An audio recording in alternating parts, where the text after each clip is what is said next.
Good evening, and thank you all wherever you may be joining us from. I am Chrissy Scott, founder of Beyonder Limited and Digiloop Limited, and I am delighted to be your host for today's webinar. IntelliDigest is celebrating World Engineering Day with a webinar focused on engineering a more sustainable food system, which will showcase new innovations in the food system, highlighting the importance of engineering for a sustainable food system. Throughout this webinar, you will hear from a wide range of speakers to learn how engineering is enabling the food system to become more sustainable, strong links between farming and engineering, and how engineering can help stakeholders in the food system become more sustainable. It's also important to understand how engineers have a crucial role in meeting SDG 2030. As well as this, during the webinar, the finalists of the Agrifood Techpreneur will be announced. Our agenda is today as follows. Section 1 is from 1:05 to 1:45 and is headed Growing Food Today, where you will hear from 3 renowned speakers with the opportunity of 10 minutes to ask questions after our third speaker. Please mark any questions with a Q at the front when putting it into the chat box or live stream. Our next session, Ongoing Research to Engineer a More Sustainable Food System, is 1:45 to 2:35, again with the final 10 minutes for Q&A. We will then break for 10 minutes for refreshment and return at 2:45, where our very own Ife will announce the Agri-Food Techpreneurs. This leads us on to our final session of speakers at 2:55 to 3:55, with the last 10 minutes for Q&A. And if we all work together to bring this in on time, I'll be delighted to close with final words at 3:55, leading you into the weekend. So first, let me present to you our first speaker. We have Wallace Cheng, United Nations World Food Programme. Dr. Wallace Shawao Cheng is a specialist at the United Nations World Food Programme, working on e-commerce, rural transformation and food system. He has over 15 years research and policy advisory experience with German Development Institute, United Nations Conference on Trade and Development, International Centre for Trade and Sustainable Development, and Shanghai Municipal Development Research Centre in the areas of global trade, digital economy, China, and international development. Wallace is a UK Chevening Scholar, Yale University Greenberg World Fellow, columnist for the World Economic Forum, and member of Governing Board of China Society for WTO Studies. He was educated at the Fudan University and the University of Oxford. Over to you, Wallace. Thank you. Firstly, I would like to congratulate the organizers for convening this very important webinar to focus on how we connect technology and serving for a sustainable food system. So I will quickly make 3 points about what are the challenges we have in the food system and what are the solutions available on the ground, and how we could, how policies, how our public sectors, private sectors, NGOs can work together to scale up these solutions. Very briefly, we look at the main challenges we have today. First is, I think, the livelihood of smallholder farmers. Globally, we have over 500 million smallholder farmers, and the majority of them are still living under the poverty line. Although they provide over 3/4 of global supply of food, so that is not unjust. That is also not sustainable, right? So this is a picture of how the percentage of smallholder farmers who are living below the poverty line in selected countries, in Latin America, in Africa, in Asia. So that is the big picture of the challenges of poverty of farmers. But also more than that, the food value chain, the supply chain is not very reliable. Many younger generation farmers, they leave farmland, and go to city to develop. And the average age of farmers actually is about 50 years old actually globally. So that even makes the rural development more challenging. So how we can attract younger generation to work in agricultural sector, to bring their technology, bring their business sense, bring their education, the talent to develop the rural areas is a big challenge. We look at the micro level. Here are just example, the key challenges they have for farmers. First is it's a lack of market access. They produced, but they cannot find a bigger market, or they cannot get a fair price. In usual case, they go to a local marketplace. There are few real buyers. They're occupied by different middlemen who cannot offer a fair price to farmers. The second one is the high transaction cost. Because the farmers normally do not have a good access to financial services, they even don't have a bank account, so that make the transaction more challenging. Finally is, I think that is critical. It's a critical barrier for farmers' livelihood is that the supply chain, the transportation services. They do not have transportation services to sell the products to cities, for example, where it's very high cost to move their produce from their village to towns to cities. Not only the cost, but also the quality sometimes take a longer time, particularly for fresh vegetables and fruits. So that lack of transportation service, lack of reliable logistics is a big challenge. So the good news is that there are many solutions, particularly thanks to digital technology. The solutions are available, are booming. Let's see this from 2009 to 2019.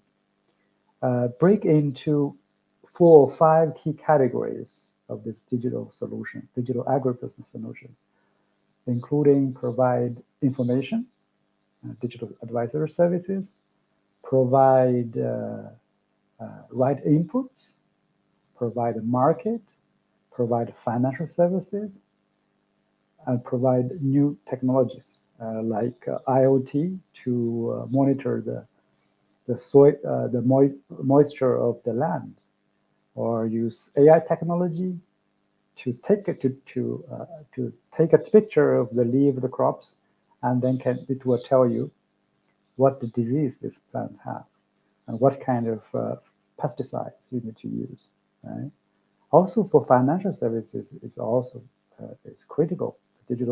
Traditional bankers or financial institutions, they just cannot afford to. They cannot provide this financial service to farmers because the administrative cost is very high for each client. But also, this farmers normally do not have big assets. So the traditional market is that they cannot supply the financial service, either not available or they are available, but it's not affordable for farmers. Okay, and digital financial solutions do provide these opportunities. We see growing numbers of digital financial service providers in rural areas. This is an example of digital solution that is agricultural e-commerce. They work comparing to traditional, on the left side, traditional value chain. The agri e-commerce provide a shorter value chain with less or no middleman, with more transparent price. The farmers can get a fair price, and most importantly, some e-commerce platforms, and most e-commerce platforms provide transportation services. and financial services even. Right? I will see the next slide. I will show you the structures, growing, emerging model, emerging business in agri-food sectors, particularly on e-commerce. The e-commerce is the beauty of this e-commerce model of digital solutions is that they are not just a platform. Okay, it's not just a platform. There, it's provide a whole ecosystem. Look at this chart. You will see they provide. Of course, they connect farmers and buyers, right? But sometimes they also provide more advanced e-commerce system. They provide payment facilitation, financial services, logistics services, and they provide quality control that provide opportunity for farmers to give value addition to their produce. Okay, and not only control the quality, but also you can build up your brand. Okay, you can tell the story of the products. It is organic. It's sustainable.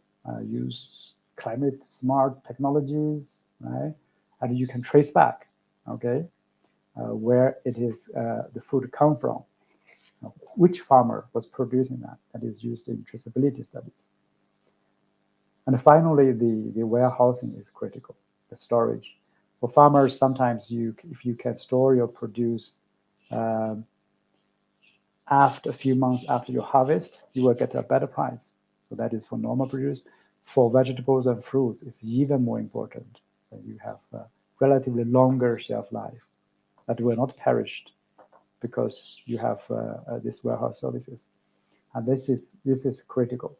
And e-commerce provide e-commerce, the whole ecosystem provide holistic solutions to farmers, access to market and quality control, logistic, and storage.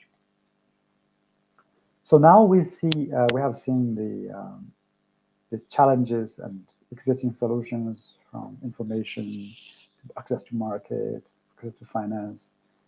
The next question is that how policies, what role government can play, right?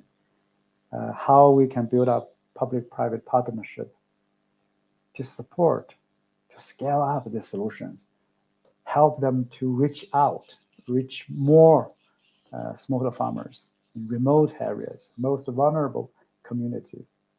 Remember, this community is not just farmers, but also with their family, the household.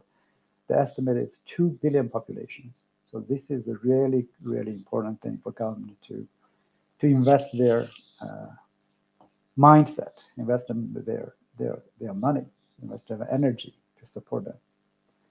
I think three key elements the government can do. First is to provide financing.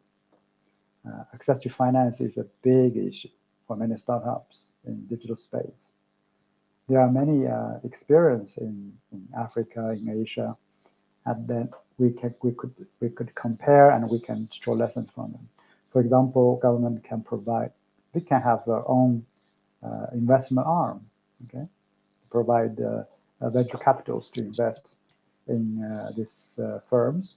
They could also involve provide some credit guarantee for commercial banks, so that banks give loans to the startups with either zero interest rate or lower than commercial interest rate. And if the money lost, the government will guarantee that the bank will get the money. So this kind of scheme, also for example, in Singapore, many countries they provide a matching fund. Okay? If international VCs invest money, let's see, they provide 7.3 share, they provide 700,000, the government will provide 300,000 for this investment. So this kind of mechanism is very, very useful for government to support, to help the small startups to grow into the next stage. The second solution policy is to support skills development. Two key parts. The first is to support the rural entrepreneurship in agri-food sectors, particularly younger generation. They have knowledge, they have networks. We just need to give extra help to develop business from make the younger generation from job seekers to job creators, right? Of course, the second layers of skills is broader digital literacy, financial literacy for smaller farmers, particularly people in the farmers or cooperatives, to help them to understand better what is e-commerce, how they can post their produce on the e-commerce website, how they can benefit from this digital economy, new technologies. Although the finance, funding, and skills are critical barriers there, we should not forget that infrastructure. That is physical conditions we need to address. We need to continue invest in, particularly in rural, urban connectivities, right?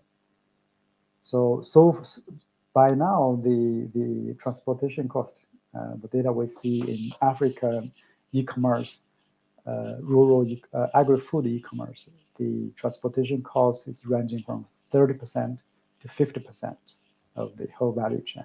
This is very, very high. We need to reduce that to below 20%. So that will give a big boost for this e-commerce going to reach the rural populations, smaller farmers. And finally, the infrastructure is digital connectivity.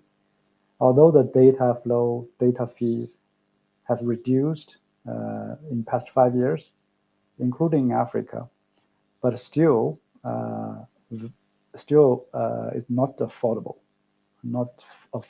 for many smaller farmers, even for the cooperative in rural areas.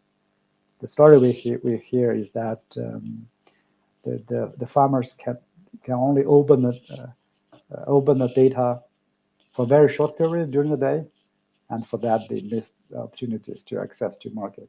So that is road, but also the data connectivities are critical. So a quick summary, we'll talk about the challenges and the opportunities that technology can bring. Not only the technology, but also this digital enabled business models like e-commerce, like AR technology for crop, like a crop doctor, right? But also for IoTs to help farmers to understand, to have informed decision. When should we water a plant? When should we not? Okay. And also I discussed what are the key policies the government, UN agencies like us, and private sectors can work together in financing skills development and infrastructure, particularly last mile connectivities. And finally, I would also encourage the startups in this field to look at WFP's accelerator. We have accelerator in Munich. We open the pitch application all year round. The next one is, I think, is closed in early April. We support different agribusiness startups at different stages. So we're happy to support and also, again, congratulating for this event. Thank you. Over. Thank you so much, Wallace. Super insightful. I could listen to you all day, but I also think we've got lots more action to do together.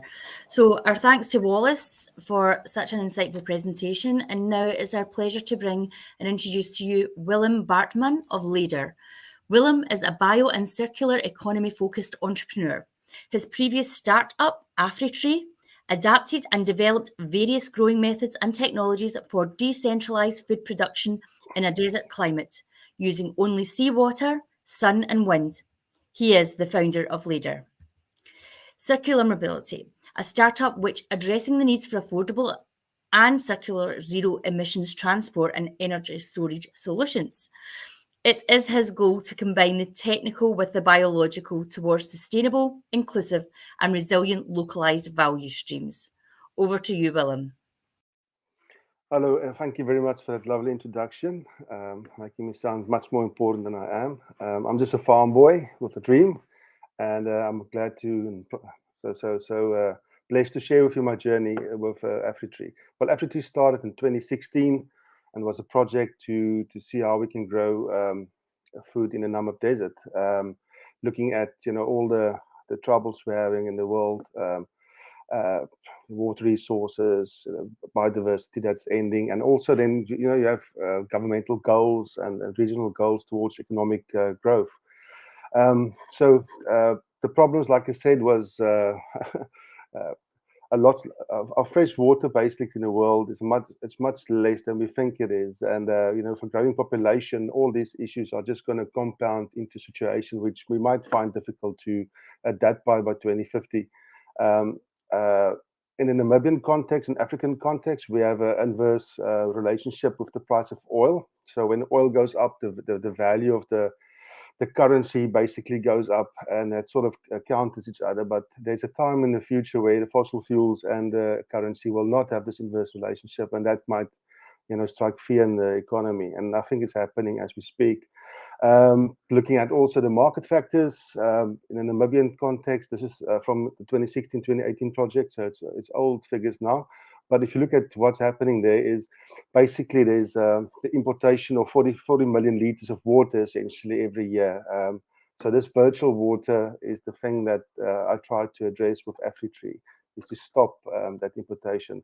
For Namibia, the agricultural sector was very flat, actually going down over the last 10, 15 years. So it showed there's a lot of opportunity there. And then if we don't do anything, the business of usual will mean that every year food prices will increase by 25 to 30%, which it was up to that point. And also, again, sustainable jobs is the problem, and we need to create that idea of a zero waste future, and this was the work we were focusing on. So the pilot project, looking at agriculture, hydroponics specifically, also sustainable water and renewable energy usage, and in social inclusion, how can we do something that's high tech but also low tech enough for the use in rural villages and communities. This was the location of the project in the desert in the Namib. This was the first pole that we planted. All steel, all these products and materials were sourced locally to also then support the local economy. This was some of the work being done further. I designed the greenhouse to work in a desert environment after lots of trial and error, especially against the wind and the temperature fluctuations within the desert. And then, of course, the question comes up, why did we set out to do this? And that's, like I said before, it's about looking at the problems that we have and the tools that we have right now to make a difference. And in the United Nations or the European Union sense, the word bioeconomy is used, and also circular economy. And by combining these two things, I think we have a recipe for success, specifically in the Namibian context where this project was running at. So while we were building, we were also figuring out stuff, working with drip irrigation, climate control, different grow mediums, different methods. And also one of the things that we figured out was using gravity to grow vegetables and greens in, using local river stone, and then you pump up the water from a dam, and gravity does the rest to water the plants for you, which is very successful. This is also something that we've done for a low-cost adaptation, which you can just use a solar pump basically for this. Hydroponics we used because we didn't want to use soil, to leave arable land there for the use of what it needs to be used for. And then, with hydroponics, we could also plan our crops, and we had quite a few situations where we could turn around the growth deliveries, or the product deliveries, within 30 to 60 days to market demands, or anyway, it was like a major weather event. More building work in the desert, Kratky method, we also tried it, for instance, which was just a passive growing technique. we call it namibianized hydroponics, and some of the ideas here was the things that we tried to look at, and then the facility was basically half a hectare, close to the end. Top left was my office for that time being. And then over 2 years, when this actual presentation was done the first time, there was a time of 20 months. We did 20 tons of leafy greens, which was supplied to the marketplace. And the whole facility wasn't just for commercialization. There was a lot of testing going on with sensors and different methods of growing and moving air around, cooling, all these types of things. Yeah, this is the facility, the testing bit, and some of the tests that were done there. Here's a low-cost sort of vertical farming method we use with sprayers. Again, some more deep water culture and cracking methods together. We also did soil enhancement in the desert environment, putting in charcoal and waste materials into the sand to build soil, which actually worked very well. Some of the things that we sorted out included, as a list is showing there, planning the work we did. Each zone was basically an area for growth and also for temperature control, and so we kept an eye on each individual plant. Just about this pump system was for aeration within the dams for the deep water culture, which worked very well, especially cooling down the root systems in the desert. And some of the products we had was we grew asparagus within 8 months from seed. We have the value add chili sauces, and everything you see here is from that operation. This was at that full tilt, growing for specific markets on order. Because of the use of hydroponics, you can actually plan within a couple of days your delivery date, and of course the market loves that. Again, this is the deep water culture tanks, and to your right here where the pointer is, this is the gravity fed beds. We actually tried a lot of different varieties. We tested over 100 varieties of plants. And in this picture here is iceberg lettuce in a desert, something that wasn't done before, and it worked very well for us. We tried different growing systems with also the netting and poly coverings to various degrees to test out the best and fastest and the quickest and also the cheapest methods available.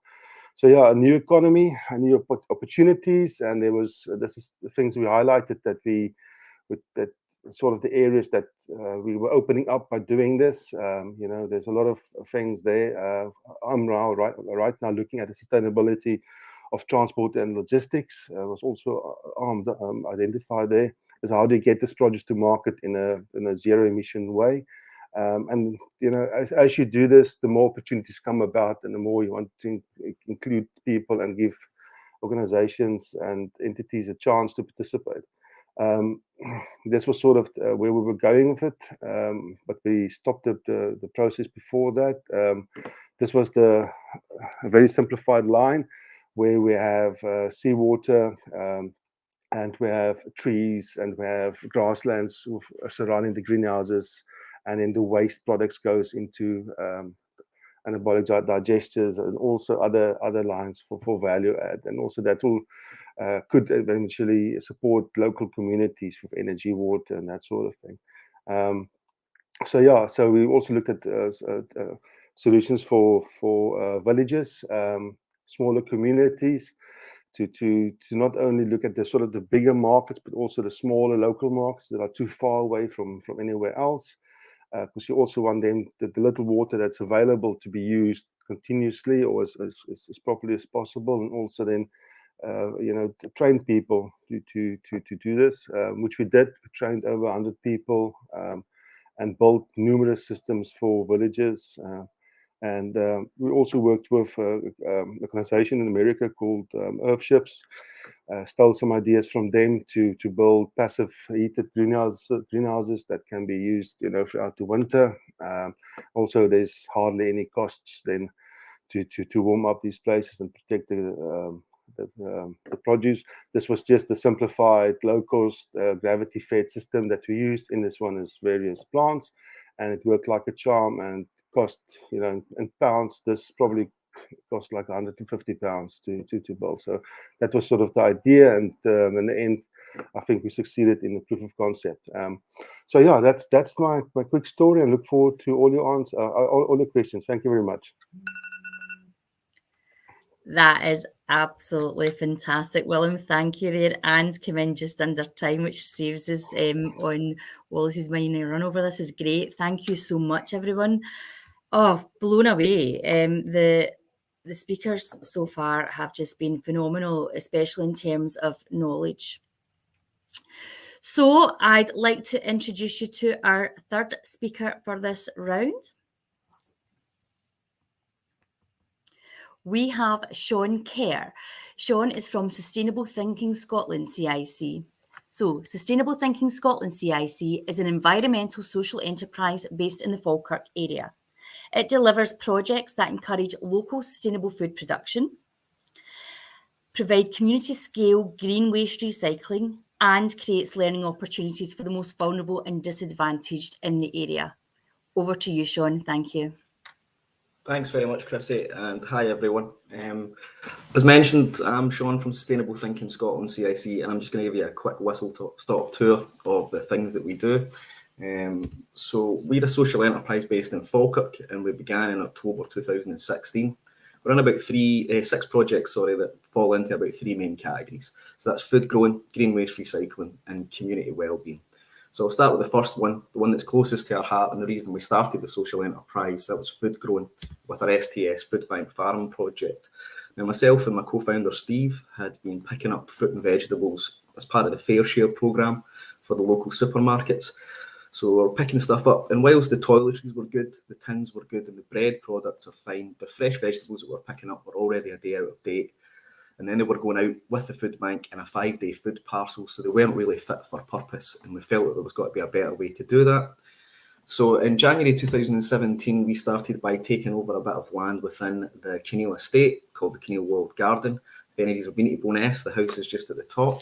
We took this bottom section off of the council to try and grow our own vegetables. But as you can see, it was in a bit of a state of disrepair when we took it over. The council had been using it as just basically a dumping ground for all the pallet waste from the plant nursery. But we cleared everything up and decided that we would try and do everything that we could with the waste products. So we started by trying to clear out the polytunnel that had been damaged that we were given. And then we also used the pallet waste to make things like composters, to make our raised beds, and to make our propagating chambers. And that allowed us to get into a position. So by early summer 2017, we were able to start growing. We'd actually been a little bit early and started growing in March. So fortunately, we were able to make our first food bank donation that year in June 2017. My co-founder Steve there, happy as Larry, giving in the first one. For the rest of that year, we then went on to make 13 donations. They were all quite small, but that was us just trying to figure out how we could set up the system, how the food bank would work, and how we would pick it and then donate it as quickly as we possibly could. By the time we got to year 2, that allowed us to increase that to 23 donations that year. And as you can see, the volume of food that we were growing started to increase quite significantly, allowing us to supply more to different food banks. By the time it moved on to year 3, we had managed to get to the point where we could donate about half a year's worth of produce into the food banks. Again, the volume jumped up quite significantly. And as you can see, we also got a little dog, it's a social media superstar, Billy.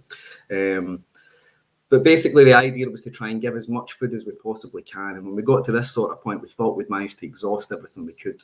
But then COVID hit, and the numbers that we were dealing with jumped up in Bowness, which is only a population of about 15,000, from about 15 families a week to about 80 families a week requiring support. So we then had to try and vastly increase the growing space that we had so that we could try and cover that. So as of last year, we managed to take over all 7 of the polytunnels that are on our site. We also got some chickens and bees, which allowed us to upper pollination and hand in some eggs. We've also started supporting 4 food banks in total throughout Falkirk. So that's the Bowness Storehouse, an Old Kirk Food Pantry in Bowness, the Rainbow Muslim Women's Coalition, and the Avonbridge Food Pantry. And we're supplying around about 80 to 100 kilograms of fresh vegetables every week. By But that's not everything that we do. As you can see, there's going to be waste products that get generated from the food growing stuff that we're doing. So the first project that we really ran into was a green waste recycling that came from all the green waste that we generated on site as part of the growing stuff. So instead of just throwing it out, what we decided to do was start collecting the rest of the park waste that was available and turning it into compost.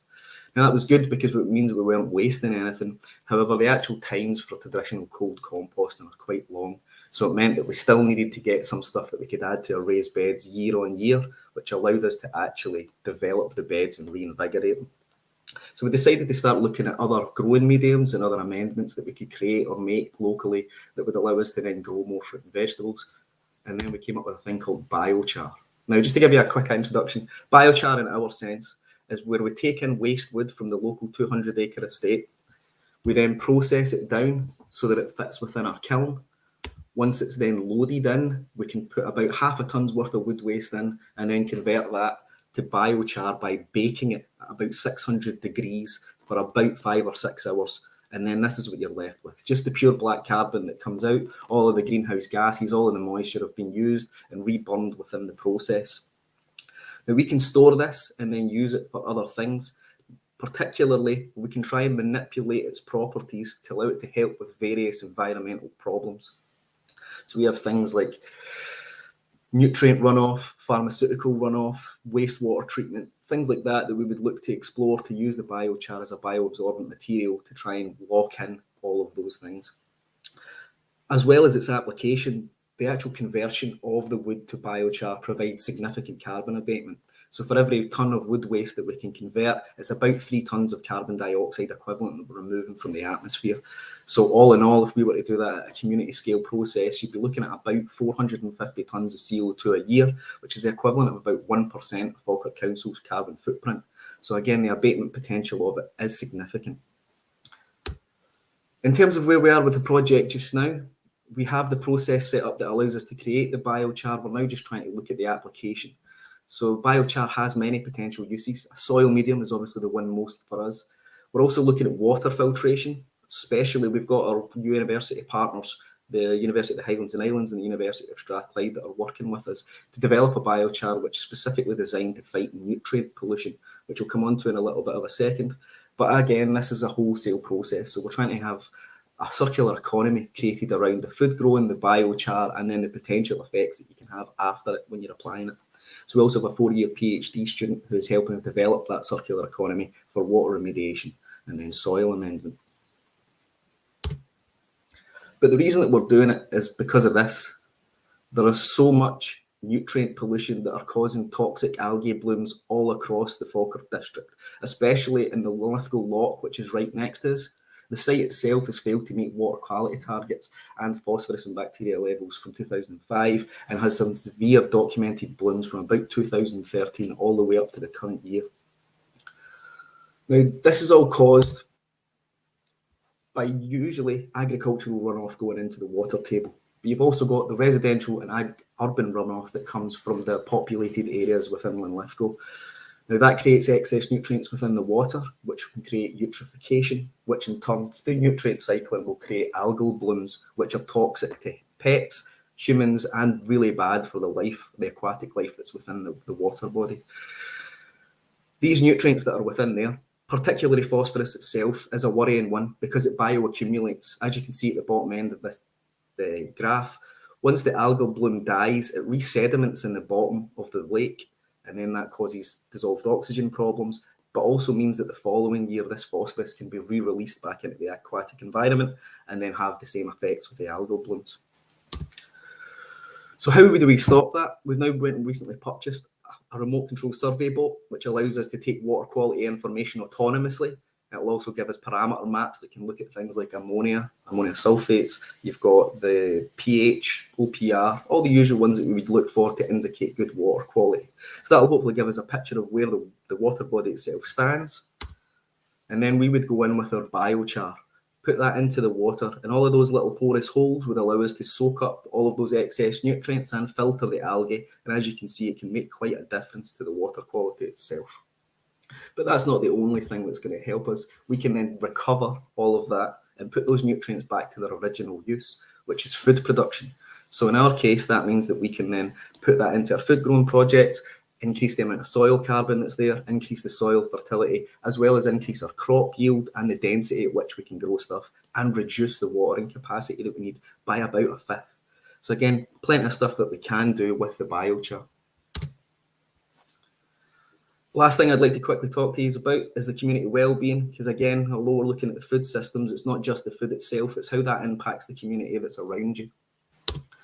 So to enable us to engage with the community more, we've created our own solar-powered community hub, which is essentially 6 log cabins, which provide teaching, meeting room and hot desking facilities within the walled garden.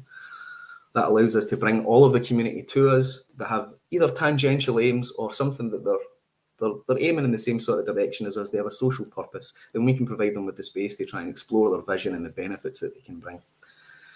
We also have our educational workshops, which are titled Grow Ness, which promote local food production and carbon awareness and social support. Bo'ness is a very cultured town. It's very close-knit. Everybody tries to look out for each other, so it's quite nice to be able to point people and the younger people in the direction of being able to make social change. I think we can all understand that there's quite a wave of emphasis of that from the younger generation, as is.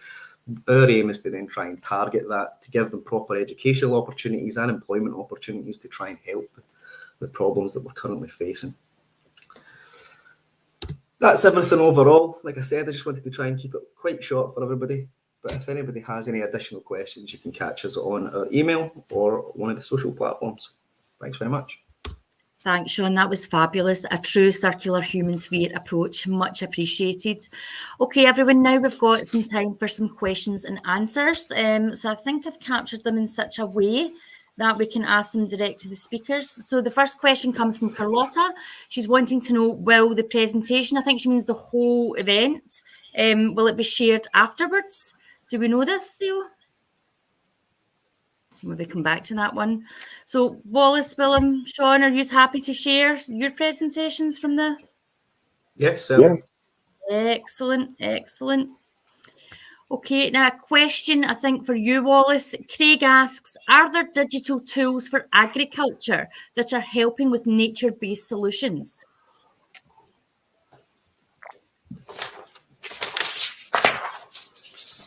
Question for me, or? Yeah, would you like me to ask it again? Well, it depends. So it depends on. I think that is why the engineering are important.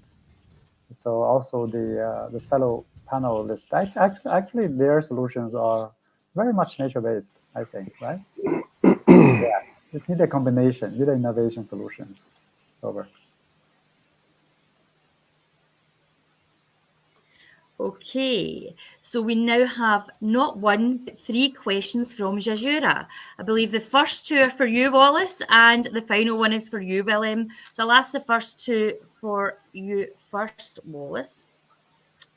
Okay, what Jajura would like to know, these digital opportunities you mentioned, are they able to reach more remote farmers leveraging on internet revolution and increased penetration of smartphones and mobiles, especially to African countries? And on the 3 policy areas of skills, finance and infrastructure, if engineering is innovation, how can important precision farming tools become affordable to remote farmers in Africa? These are fabulous questions.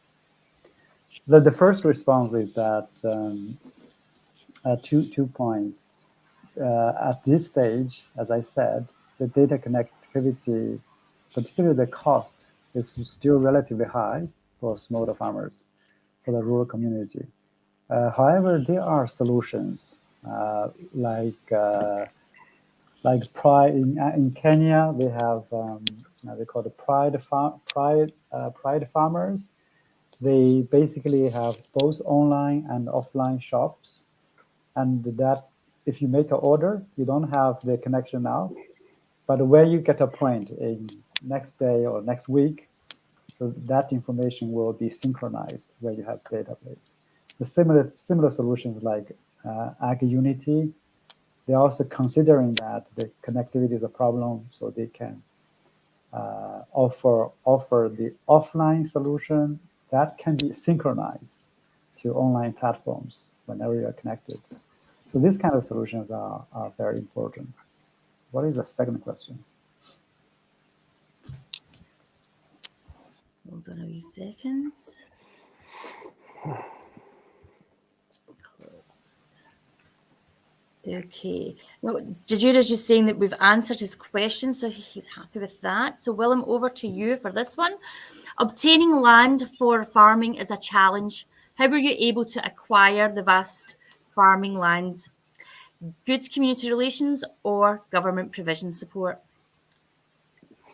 Well, in our context, when we set out to this project, nobody really believed us, so we had to go out and rent land from a farmer.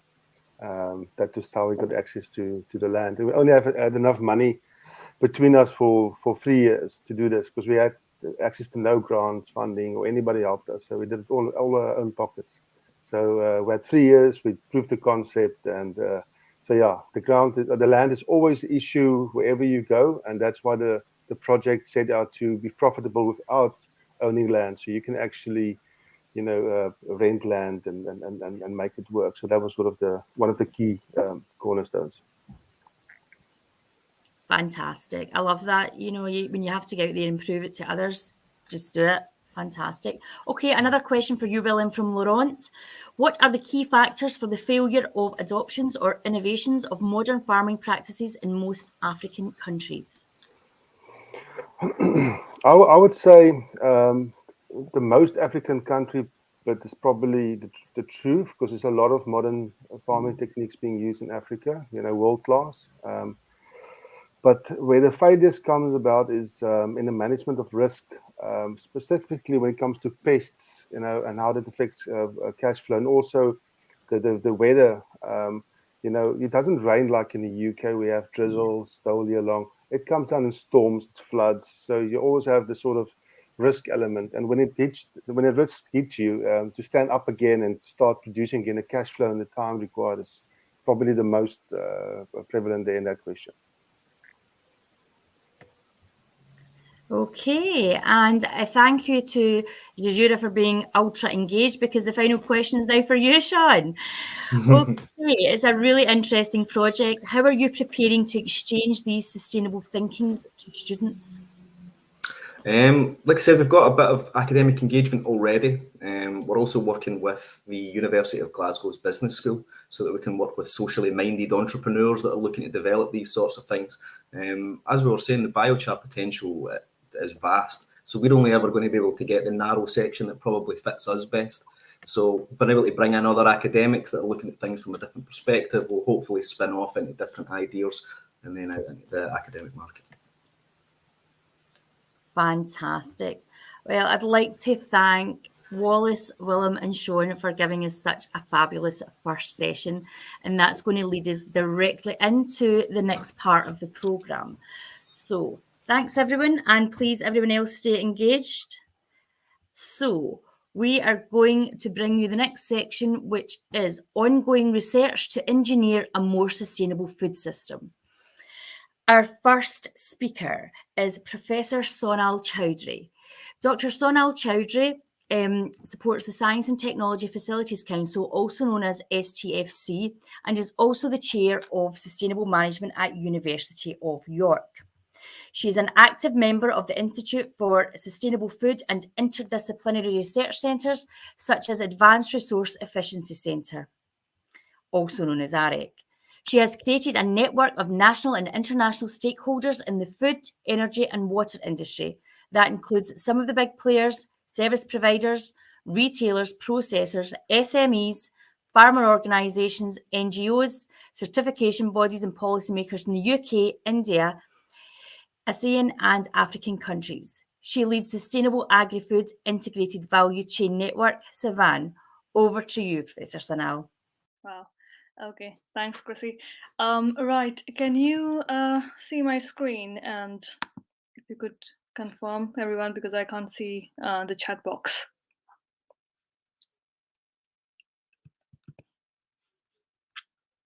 Okay, yeah, that's fine. Right, good afternoon, everyone. So today I'll be presenting about STFC Food Network, which is one of the projects that I'm leading. And STFC stands for Science and Technologies Facilities Council. We have funded quite a few projects related to engineering, space engineering in particular, and its application in the food science. Okay, so the way the network works is that we try and identify the challenges across the food system, from production to supply chain to consumption. And we are addressing these challenges through different capabilities that Science and Technology Facilities Council provide us in data science, in different sort of technologies, and they have different facilities in the UK that we utilize to study some of the food materials and the structure of the materials, and also looking into different sort of call out rates, so reducing those as well. Okay, it is a 4 years project, and we have been lucky to now be in phase 2. So it started in 2017, and we are now in phase 2 since 2020. We are over 300 members from 18 plus countries. This membership comprises of different industries, big and small, different researchers, early career researchers, experienced researchers, different policymakers as well. Okay, so very briefly about the project team. This is the main project management team, myself and a couple of project managers, Gareth and Alison. Alison is now being replaced by other person. And then we have a fantastic team of co-Is and steering group committee. And I think you would be hearing from Taff just after myself, who is one of the co-Is in STFC Food Network. And we have a good number of champions supporting this STFC Food Network, without whom we won't be able to co-design so many projects within the network. Okay, so what we do as a network, we run a lot of sandpits, and unfortunately this in this space it has been mostly virtual, but it has also been good because we have seen a lot of participation from different communities who might not have been who were not able to participate when it was in-person sandpit. And we have funded around 82 projects, small scale projects, basically 8,000 to 10,000 sort of pound, in agriculture, in supply chain, agri-food supply chain, and in the sustainable consumption area. And I'll go through a couple of these projects with you at the moment. We are also sorry, Sanal, to interrupt. Can we're not seeing the correct screen for you. Can we just get you to share your full screen? Okay, yeah, I am sharing the full screen. Hello. Hello. Try yeah. again. Okay, I'll try again.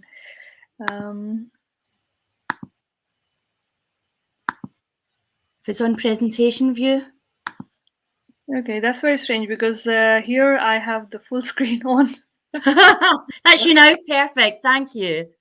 Yeah, but then if I'm moving the slides, probably it's not moving then with the screen. Is it moving? Moving fine. Thank you. Excellent. Oh, right. Okay, that's good.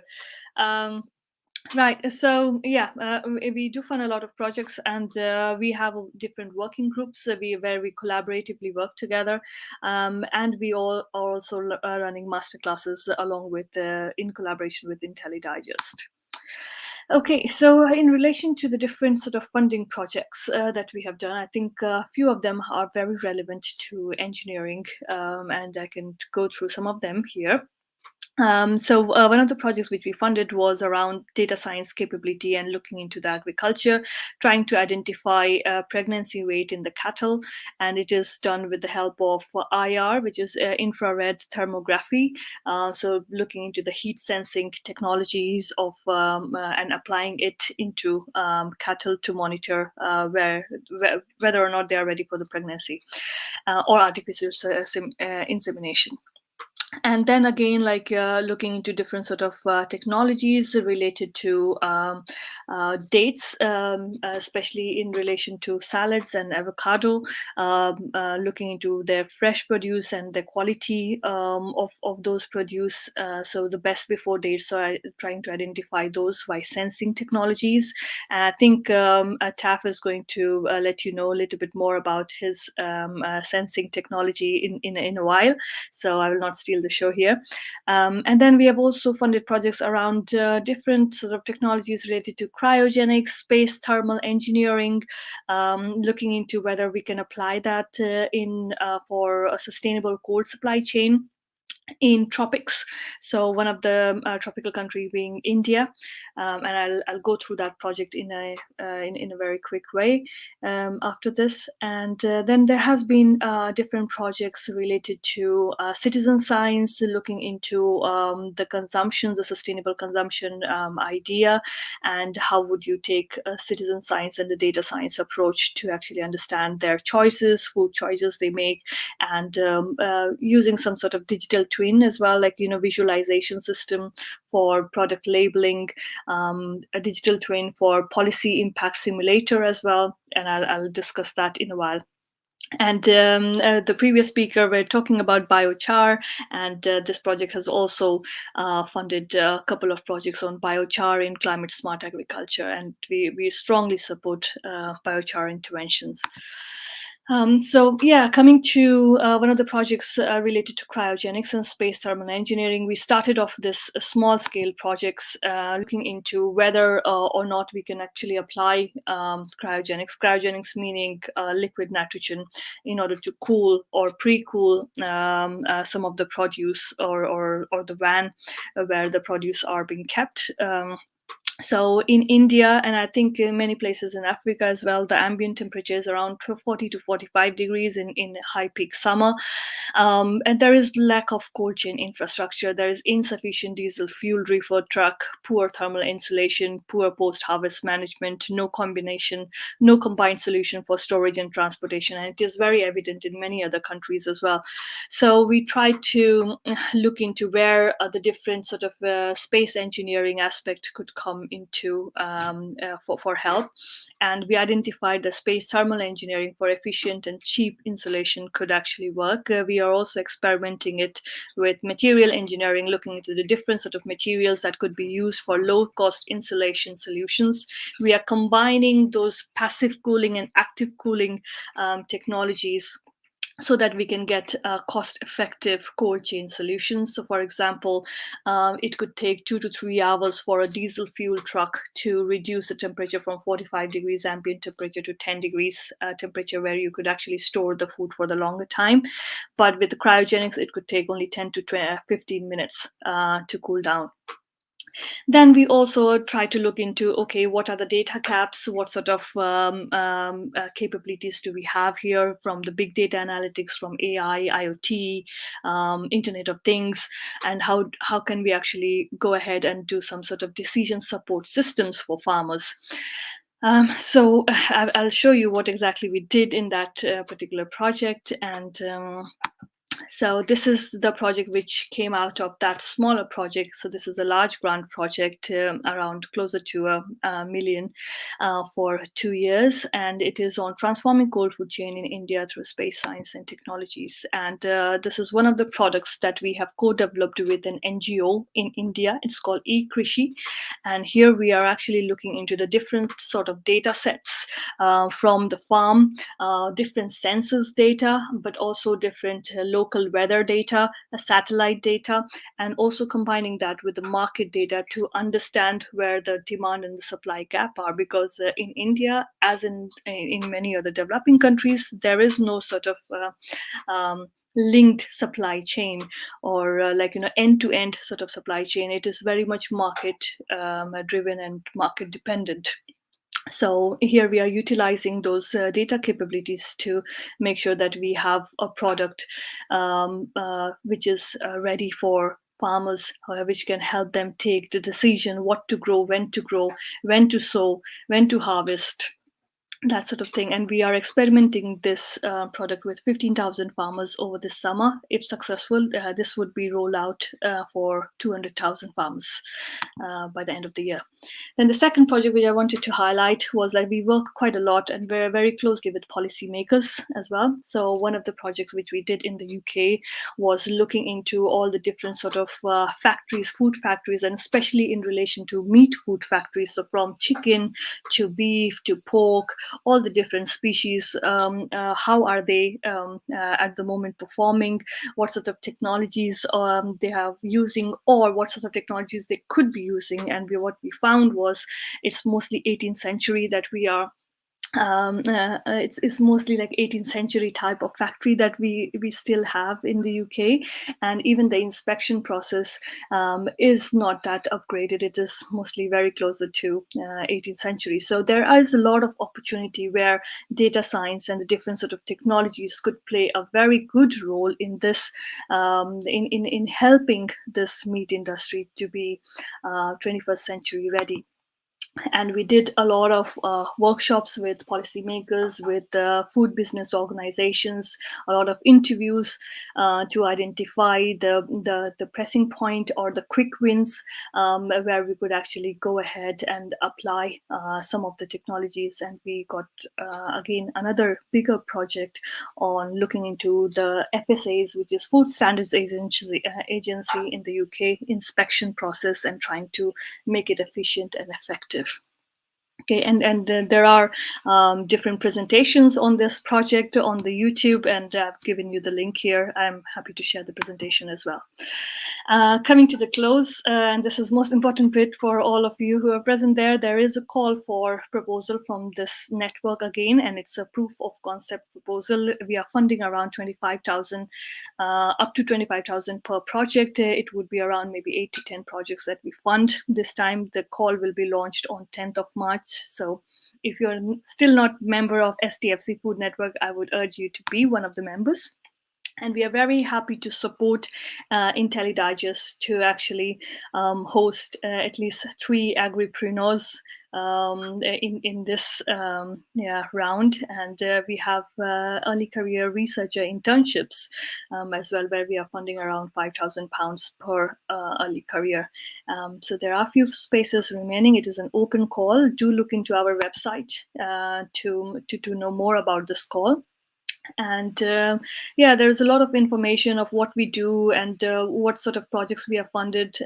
We have a lot of information on the festival that we ran just very recently in November last year. So feel free to come and join our network, be part of this family, and happy to take any questions. Thank you so much, Sonal. That was phenomenal. I'm really looking forward to joining STFC. Okay, so our thanks to Sonal, and we are now going to hear from Dr. Geraint, also known as Taff Morgan, who is highly active in analytical chemistry and the space technology translation agenda at the Open University.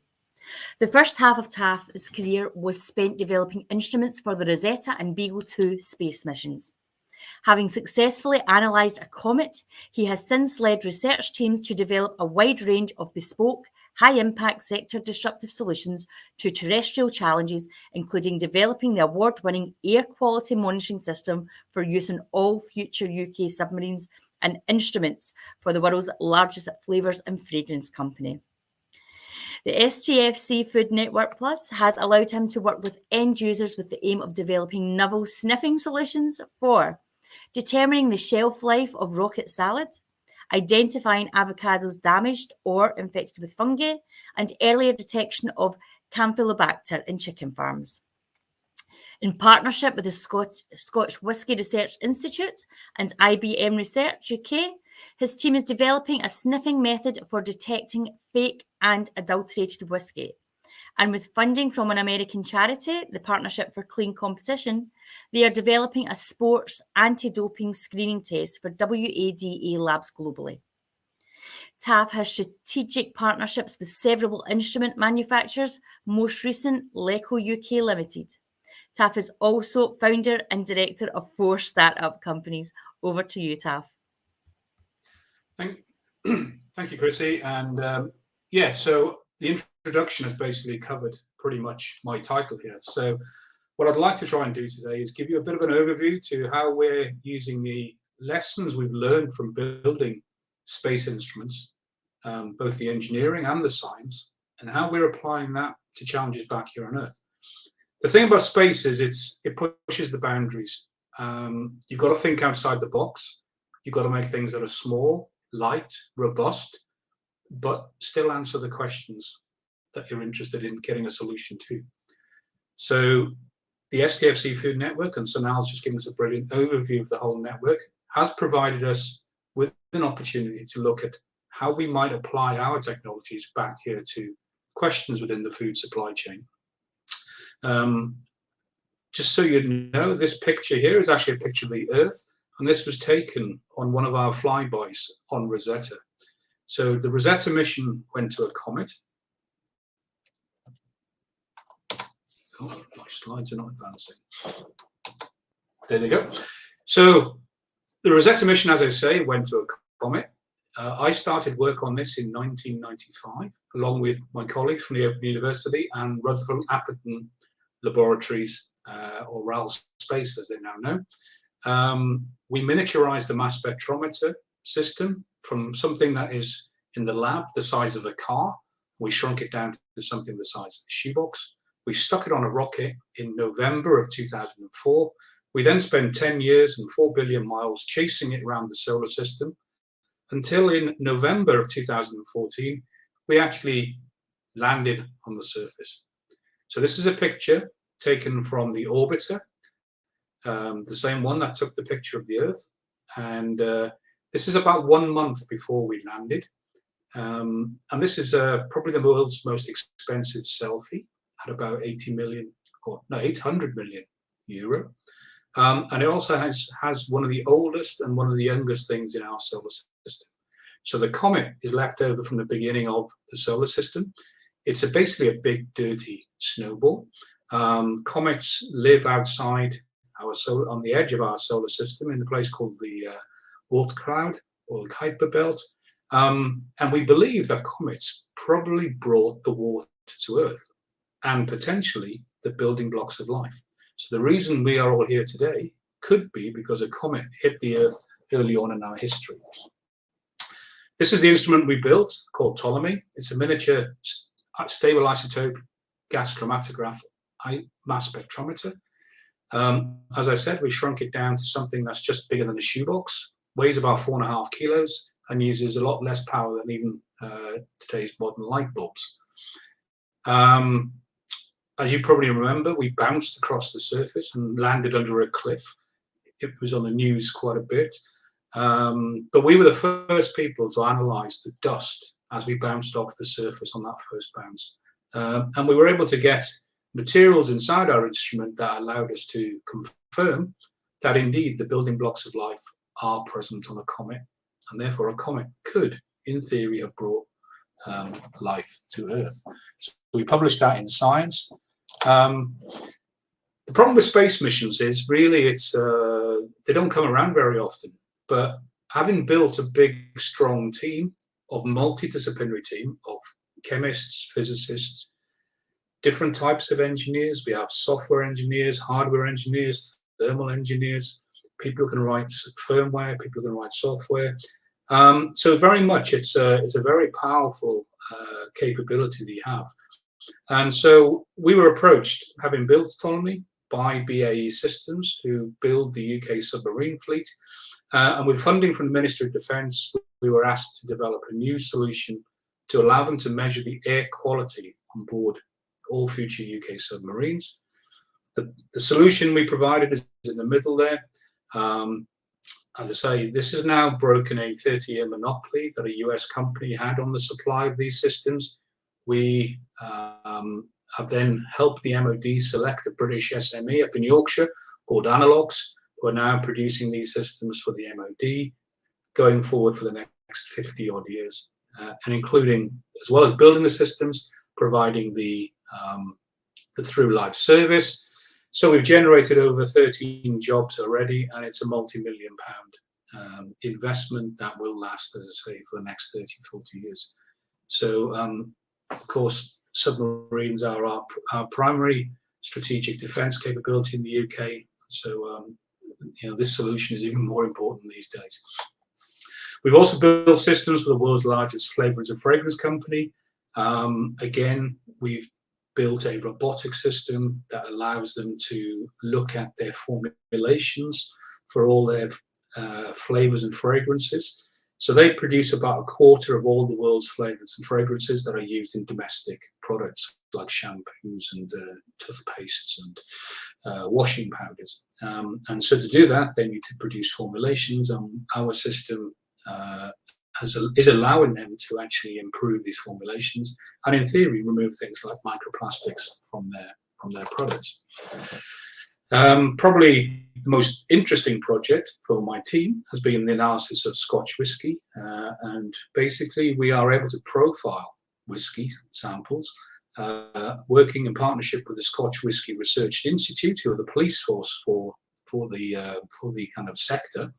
And also working in partnership with IBM at STFC Hartree. We've been able to develop automated assays using machine learning and AI to basically sniff the whiskey and be able to fingerprint not only where the whiskies come from, but potentially to help them detect and remove fake or adulterated whiskey from the different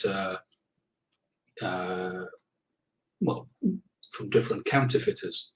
That's important because Scotch whisky is worth about £6 billion to the UK economy every year, and of course it's a high value product that relies on its reputation.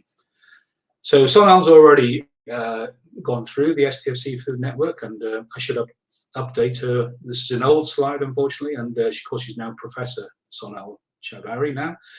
And here are my other colleagues from the AOU are also part of the STFC Food Network. And it's been a really, really wonderful thing to be involved with, because as Sonal has kind of mentioned, what it does is bring together people who can basically develop technologies with people who have challenges. And I've been lucky enough to have 5 projects funded through them, starting with work with the University of Greenwich, Marchan Glawach. And he works with the avocado industry, and he's looking for ways in which we can basically identify avocados that are infected with fungi or have other issues. About 1 in 5 of these avocados is brown inside, so it goes straight in the bin, and yet they're shipped all around the world. So we had a project to try and sniff them, and in fact we can identify the different types of fungi in avocados. At the same time, we had a project with Cardiff University. Hilary Rogers led that project, and they've got a group in the School of Biomedical Sciences where they're looking at characterizing the compounds, again, sniffing bagged salads to try and understand the shelf life of these systems. The issue they had was their system was quite big and expensive, and so they came to us so that we could look at alternative detectors and try and build something the size of a shoebox, which could then go into the supply chain and be used. So again, taking their markers and then using specific detectors. We also did some work with David Speller at the Applied Group. In fact, following a meeting, the annual meeting at the STFC Food Network, where David presented on his original work on the chickens. And again, we were able to use machine learning to be able to sniff the atmosphere in a chicken farm. And actually, yes, we can correlate the profiles with those of the microbiology that shows that these chickens have Campylobacter, which, as most of you probably know, is the biggest cause of food poisoning in the UK. A more painful project was actually working with Paulette Elliott at Huduma. She had an idea about how it might be that we can use STFC capabilities to basically develop smart apiaries for bees, so that could we be able to monitor the health of the bees within these apiaries, and then using mobile phones or even satellite technology, transmit the data so that you can alert the farmers that they need to go and either treat or or look after their kind of bee colonies. The reason I mentioned it was painful is that we were trying to look to see if we could use sniffing technologies to look for markers of infestation of pleuromites or what have you. And let's just say the bees won that battle, and I have some marks on my ankles to prove it. And unfortunately, we didn't actually find any markers. But the other projects, the other kind of technologies like measuring temperature and other things did work quite well. And the final project was actually looking, again, working with University of Greenwich, this time with Sui and his team. And they're looking at basically being able to grow microalgae in a marine environment, so you don't need fresh water, and whether or not that could, so basically seaweed kind of variants, could they be used then to produce amino acids and the building blocks of life? So again, helping sustain food going forward as the population of the world increases.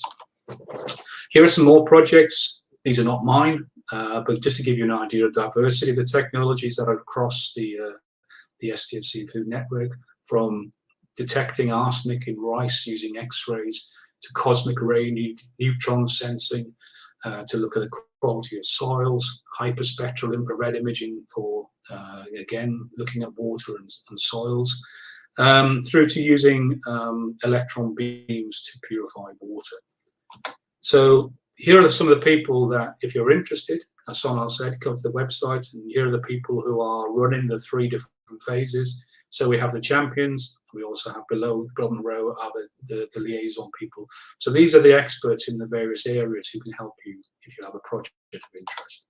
So just to summarize, we have a track record of delivering disruptive solutions based on what we know from space missions, but also all the other facilities. We have some of the best laboratory infrastructure in the world and facilities that you can't get elsewhere. But most importantly, we're always looking to work in partnership with the end users to develop, hopefully, solutions that can deliver impact for you, the customer, and also your customers. So if you've got any ideas, feel free to try and join us. Thank you. Thank you so much, Dr. Morgan. I believe Dr. Morgan is trying to make sure that we are all going to remember that presentation, because I don't think I've ever seen sniffing comments ever in a presentation, so it's etched in my mind. It's with deep regret that Dr. Ifeanyi cannot join us, which is a real shame, as she is the founder of IntelliDigest and the whole reason we are here today. So what we're going to do is move swiftly on to some question and answers from Taff and Sonal, if they would like to join us. So firstly, we have a couple of really key comments from Olamide and Jajura, which we're going to make sure is passed to all speakers who were present today, and thank you for your heartfelt pleas. So our first question comes from Ujwala. Is the cryogenic processing for India context, is it a prototype, and can we connect with eCriche or with the STFC network? Yes, so you can connect directly with me. If you could email me, we could liaise with STFC, and eCriche is a product name, and we are working with an NGO called Center for Sustainable Agriculture in India. So yeah, if you could just connect with me, I can liaise after that. That's fantastic. So if anyone has any more questions, if we can get them into the chat box, that would be great. And we'll hold off for the next 3 minutes. Thank you both very much for such a fantastic presentation. Absolutely blown away. I'm going to be up all night now reading and searching and looking. Okay, so if we don't have any more questions, I'm going to take us on to a comfort break just now, and we will be back in 25 minutes. So we'll just pause for that. Please, if you have any more questions for Sonal or Taff, just put them into the chat box and we will get them to them later on. Oh, here we go. Dr. Morgan, great, but can remote farmers be able to access these infrastructures? I'm not so sure which one they're talking about immediately. But, Juru, could you be a bit more specific, please?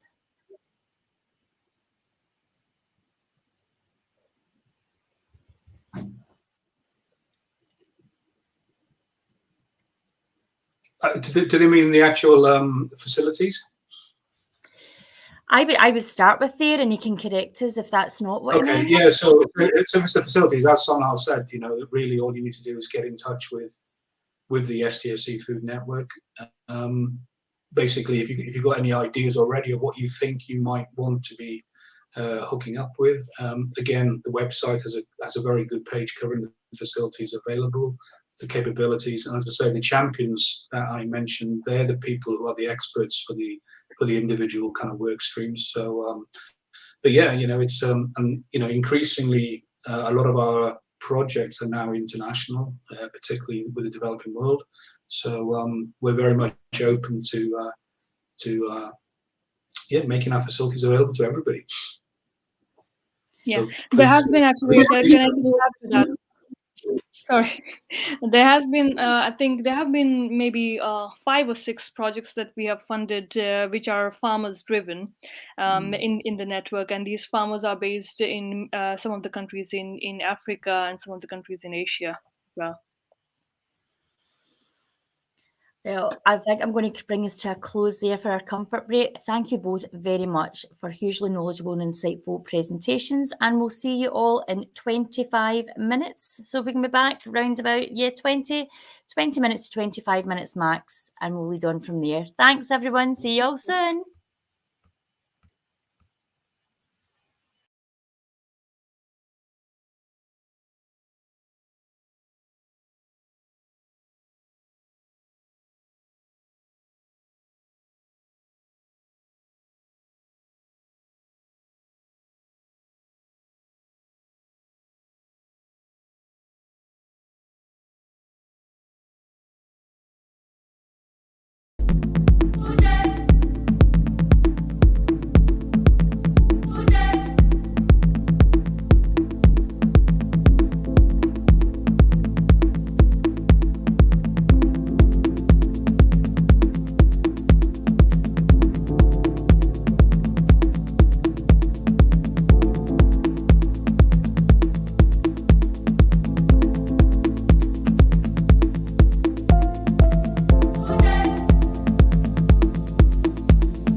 Hi everyone and welcome back. Now, with a minor adjustment to our programme, as Dr. Kanu can't be with us today, and so that you're not missing the fabulous Agrifood techpreneurs, the fabulous Theo has prepared a short 5-minute video for us, so we can still see who they are, and then we can go on with section 3 of the programme. Off you go, Theo.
And that's us back, everyone. Thank you. What a wide array and diverse group of agri-techpreneurs. Phenomenal. Really excited to see some of them coming to market. Okay, so that's leading us on to section 3 of the programme, where we're talking about enabling technologies and trends within the food system. So our first speaker with you today is from Oracle, and it's Mr. Vikram Singhla. Vikram is a digital transformation director at Oracle UK. He helps supply chain and finance business leaders leverage technology to deliver meaningful business outcomes for their organisations. He also serves on the board of CILT, which is Chartered Institute of Logistics and Transport UK, and is an advisory board member at Cranfield University's Supply Chain Management Research Centre. He has over 25 years' experience in the technology sector, including deploying business transformation programs for Fortune 500 firms. One of his initial assignments was to build digital factory models to drive capital investment decision at an automotive major. He's an advocate of design thinking as a structured approach to manage cultural change and align the organisation around the customer. Vikram, over to you. Thank you. Thanks, Chrissy. Really appreciate the kind words.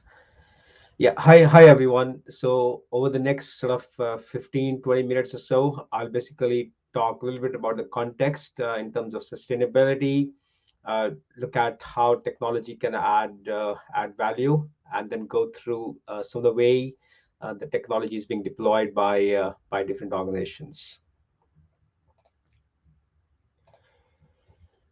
Yeah, so in terms of context, right? I'm sure you have been on this forum for a bunch of hours. Kind of looking at it from a different perspective, but basically, right? We as a humanity, we have made tremendous progress over the last few decades in terms of raising our income levels, globally, the level of globalization, and so on. What that has also implied is, a lot of the challenges that we face from a sustainability perspective. So when we talk of sustainability, there are different elements. There is environmental angle, there is a social angle, and there is a governance angle, right? So the impact in one area could mean something in different part of the world, right? So basically, there is a lot more expectations on the organizations to be a lot more transparent in terms of how they're doing the business, how they're impacting the sustainability goals, and more importantly, the tangible actions they're going to take to drive the ESG agenda forward. So again, I'm sure you have seen some of these numbers before, just in terms of some of the big numbers in terms of how the impact of different ESG parameters will be on the world. So I'm not going to spend too much time on this. I think the key thing is how can technology help, right? So while obviously by using more technology, there would be usage of more energy in terms of data centers, but at the same time, technology can be a really big help. If you look at some of those numbers there, in terms of how you can reduce carbon footprint by being a lot smarter about logistics, by having circular supply chains, and so on.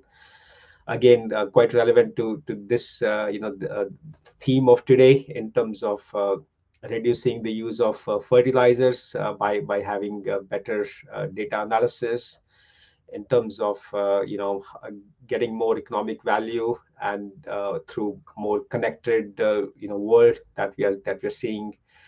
And again, using a lot more sensors to take the waste out. So while there are big problems, big challenges that we have from an ESG perspective, technology can absolutely play a role in terms of helping us move forward.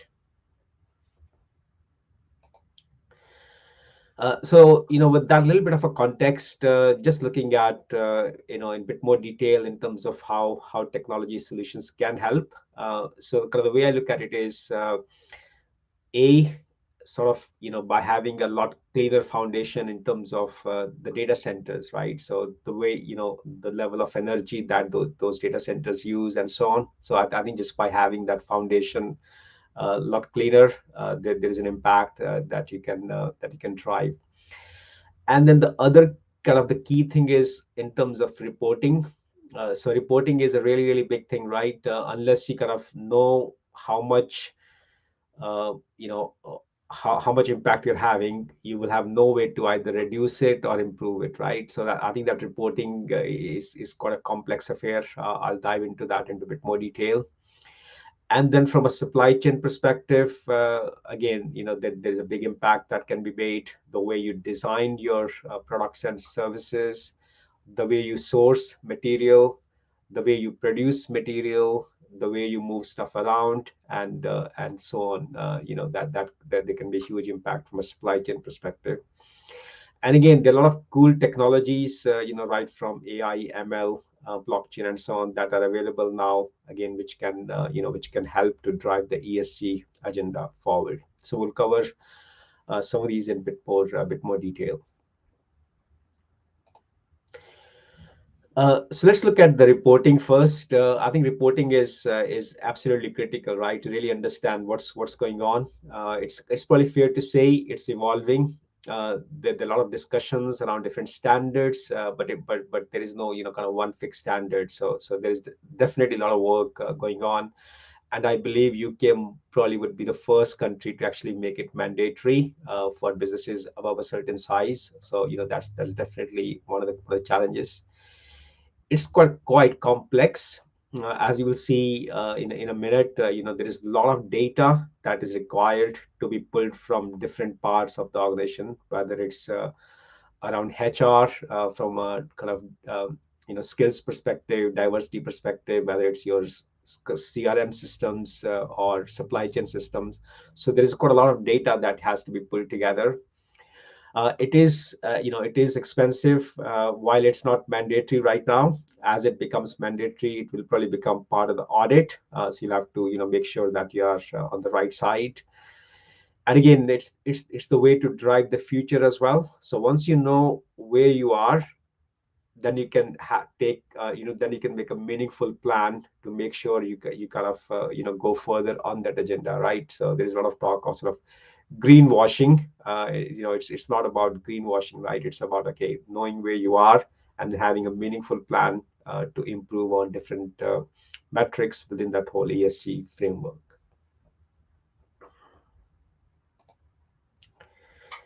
So again, I touched on this, right? It's quite a complex subject around each of those three buckets: environmental, social, and governance. There are quite a lot of factors that need to be measured,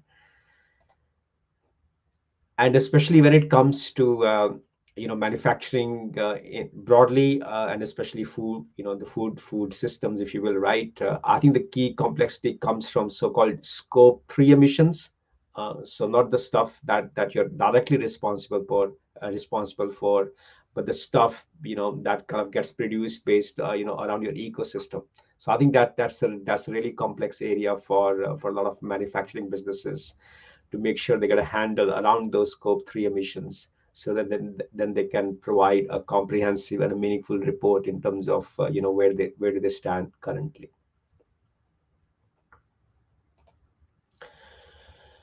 And then, of course, once you kind of understand where you stand, then it's all about doing your planning from different aspects, from energy aspects, emission, waste, employees, diversity, training, and so on, right? So that's basically the key. Kind of have a report to understand where you stand, and then have a meaningful plan across various dimensions so that you're making progress. So let's kind of go a little bit deeper into the supply chain side now. This is a report that was done with the University of St. Gallen in Switzerland. So basically, they were talking about how the supply chains are evolving. So rather than just being a cost focus in the years that have passed, to really becoming a key mechanism, right, to kind of have a sustainable globe, if you will. So they came up with this concept of supply chain livability, where the whole ESG or sustainability agenda is absolutely key part of the way you design your supply chains, the way you operate your supply chains, rather than just being an afterthought. Yeah, so moving on to some examples of how different organizations are deploying technology. So this one is a food producer. So they are deploying technology to kind of reduce waste as part of their integrated business planning process. So basically, what they were doing was kind of really having a very close collaboration with the outsourced growing operators to kind of make sure they are passing, how much demand will be there for the products, having a focus on how much shipments are happening, so that there is no wastage in the food system. And now they're using the same sort of process to take it to their customers, right? A lot of retailers and so on, to kind of have a lot more closer collaboration, so that there is no wastage in the food system. The next one is more around the logistics side of things, from a company called Unilever. So basically, what they have done is sort of deployed a global logistics platform to make sure they have a single view of what's going on, can improve the customer experience. But more importantly for them, the whole sustainability agenda was really critical to really drive down the number of miles that their trucks were operating. So that again, they did things like load optimization by having a better handle on the kind of equipment that was used, by load balancing different items that were loaded on the trucks and so on. And the key thing, the key driver for them really was, how do I take down number of miles and the carbon footprints? And you see some really impressive numbers there in terms of 29 billion of kilometers that were taken out in terms of what the trucks were clogging, and the 9% reduction in the CO2 emissions.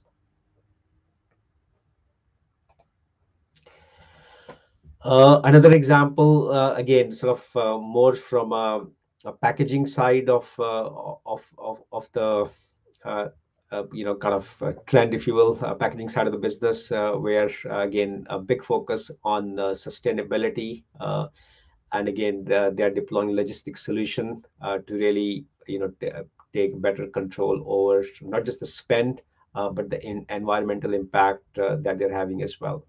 So along with that, obviously, they're using the solution for predictive shipment tracking to improve their customer satisfaction, get visibility across the entire supply chain. But as we said, more importantly, to take their environmental impact down by consolidating the freight and improving the vehicle utilization and the routes that their trucks travel. Again, just to kind of bring it to life a little bit, this is one of the dashboards that one of our partners have kind of designed to really look at the impact of logistics. Again, they've packaged a lot of standards in terms of greenhouse gas emissions. Again, there are different standards for China, different standards for US and Europe. So they kind of have packaged all of those in. And I really like this symbol around trees, which kind of clearly shows, in a very visual way, the impact the logistics operations is having in terms of the number of trees that might need planting.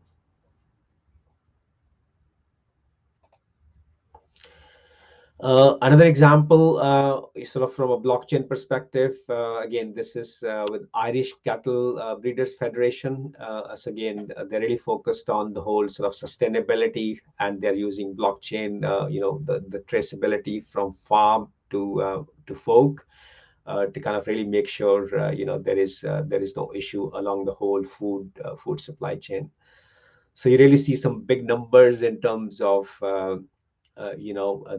the level of records that are being processed, the number of live animals that are being tracked, 6.5 million, and so on, right? So quite an impressive and quite a big scope exercise in terms of that whole farm to fork traceability in the food space.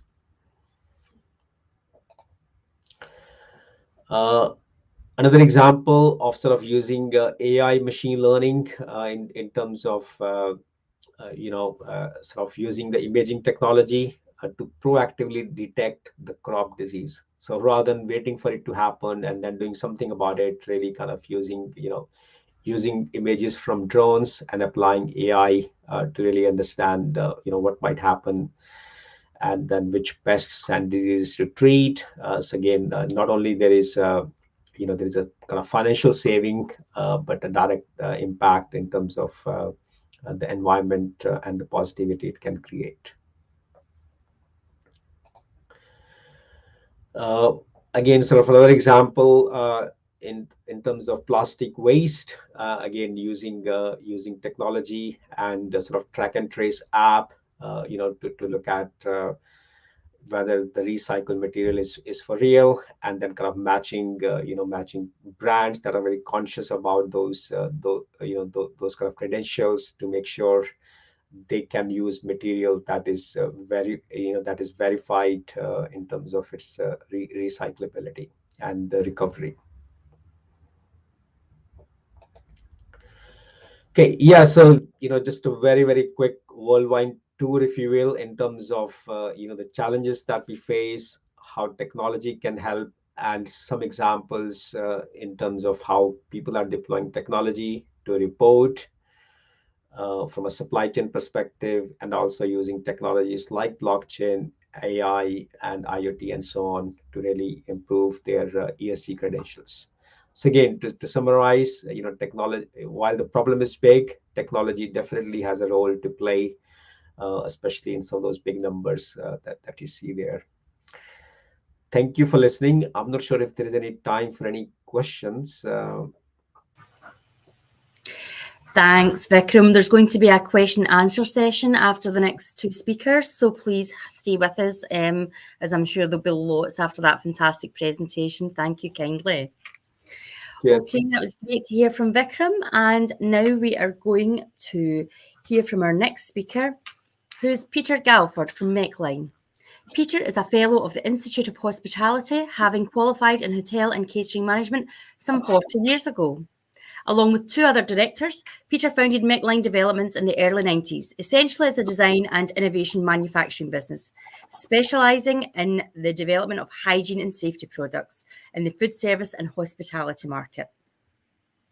Meckline have been at the forefront of product innovation, having received many accolades and awards in their time in the fields of hygiene, safety, food waste management, hand hygiene, and most recently, air and surface sanitation systems, proven to protect food and significantly extend perishable food life.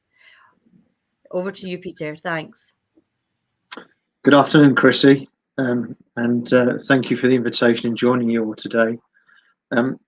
Iffy invited me to join the webinar to talk about a particular product which has caused a great deal of interest over the last 2 or 3 years in the world of hygiene and infection control, and indeed food life extension.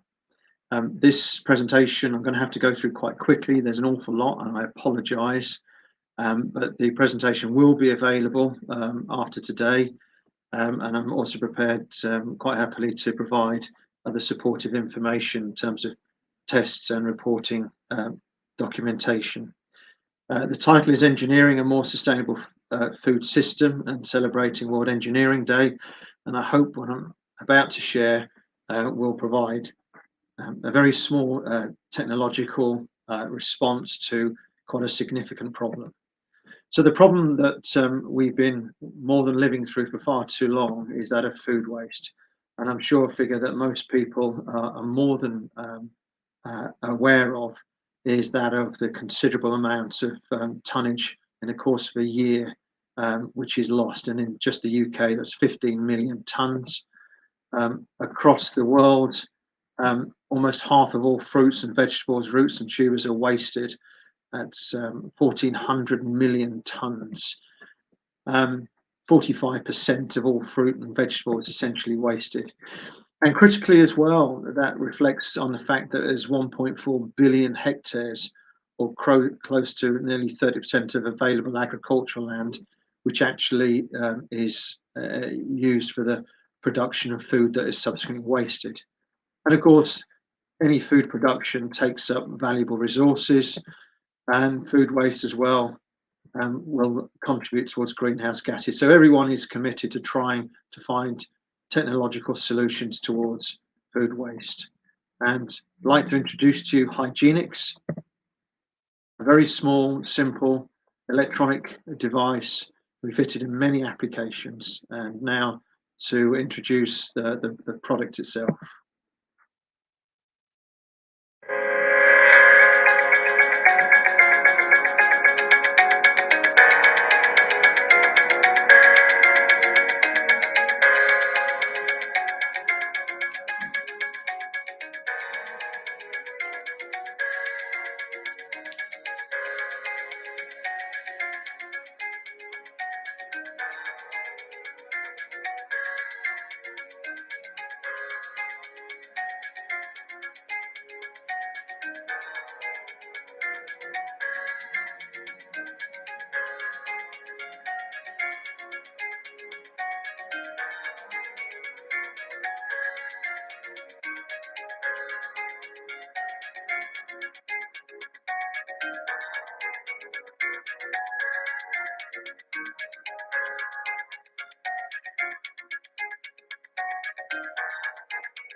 So Hygienix is an advanced compact wall-mounted air and surface sanitizer utilising proven technologies. Essentially, the output kills microorganisms, bacteria, viruses, molds, importantly, VOCs and fungi. It is an anti-cryptogamic. It operates 24 hours a day, essentially designed for infection control, will diminish and remove odours completely. We've discovered is effective in a variety of environments, but most importantly, relative to today, has been proven to extend life of perishable foods. In very quick terms, the technology relies on a very powerful dual waveband UVC lamp operating in the presence of titanium dioxide coated fins within a sealed chamber, a purification chamber. And in the chamber, the reaction between the UVC and the titanium dioxide creates a photocatalytic oxidization. And there is also the output of hydroxyl radicals, superoxide ions, and trace ozone. As a combination, the plasma quattro, as it is referred to, it very effectively kills airborne pathogens and viruses, bacteria, and specifically for food life, fungi and mold spores. As a result of what we discovered very early on in the life of the products, through notable responses and references from client groups, it was regarded that food was seen to stay in an edible condition for much longer. So in order for us to complete verifiable reports, we undertook to engage ALS Global, one of the world's largest and most diversified testing providers, to undertake a laboratory testing with their microbiology team to review the actual activity of hygienics and the output of the product within a food storage system. So the testing that ALS conducted was essentially a validation product to look at the ability of the hygienic system to prolong shelf life of perishable produce, essentially fruit and vegetables, stored in a cold room. And the testing would be undertaken over 2 phases, each identical, using a brand new and clean cold room. During the first phase, produce would be measured, and there would be 11 matrices of microbiological measurement. The second phase would be over exactly the same 31 days, but a hygienics unit, the ASPU, would be fitted within the cold room to establish the differentials between the 2 testing periods. Summary of the AS results would be reviewed under the 4 headings of air quality, surface contamination, mold reduction, shelf life assessment. The first of these was air quality, and between phases 1 and 2, ALS recorded a 76% reduction in the ASS CFU plate recordings. Noticeable because this is in an already clean and brand new cold room, so no external influences here.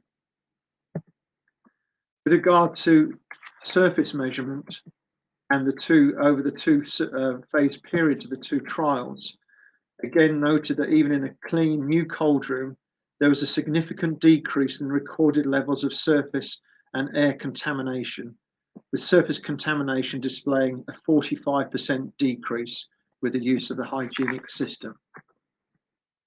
With mold reductions specific to the product contained within the 2 periods of testing in the cold room,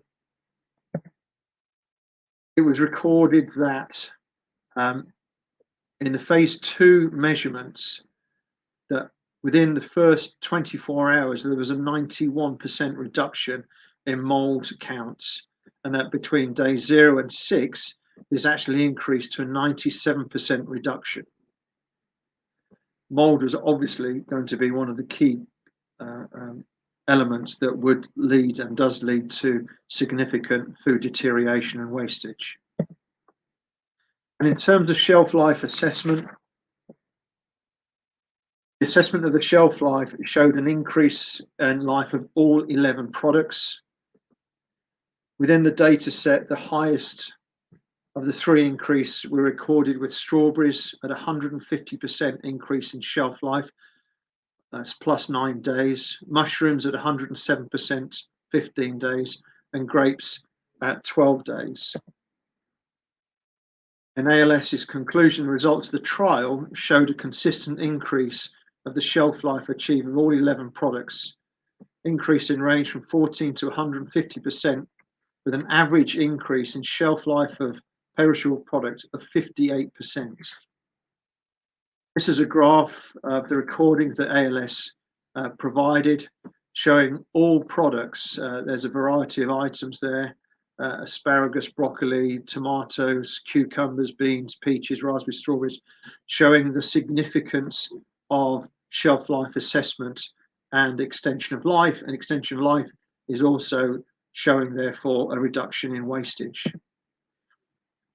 So these were some photos from the testing, and within day 5, there is notable mold growth on a range of products, strawberries and red currants, and the product is simply beyond being viable. Within day 8, it is deteriorated very badly. The hygienics fitted even after day 15. There is no noticeable elements of any mold or fungus growth. All that has happened is a deterioration of product caused by water loss of the product because of storage conditions. For the ALS conclusions, showed that there was some significant reduction of spoilage of perishable foods on an average of 58% and up to 150% on certain products.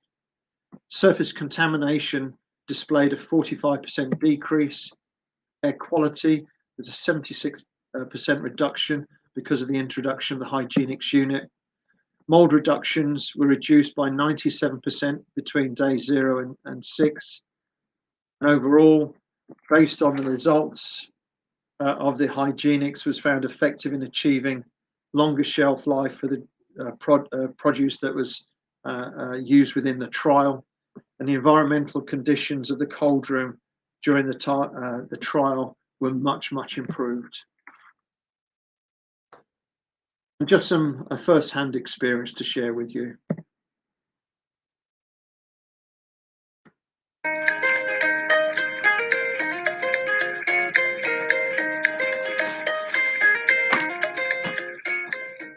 We have 3 hygienic systems in the building. One in the cold room, one in the prep kitchen, one in the stock toilet. We use a lot of coriander, we use a lot of mint. Generally speaking, in the 3rd day, the coriander starts to look a little bit off. It's not bad, it's not spoiled, but it starts to go limp. What I discovered was when the box was put there, it did not go limp for the whole week. Mint leaves. Mint is cut and then packed in bunches and sent to you. Mint tends to go black very quickly. Mint doesn't stay fresh forever. It wilts and then the leaves start to go black.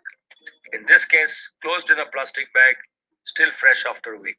I would highly recommend the hygienic system to many people because it helps people to do things in a better way. So if I had my way, I'd install it everywhere. Let's put it that way. Number 1, odors. First and foremost, odors, smells, whatever. 2, neutralizing, keeping the air free of any bacteria. That is a great plus point.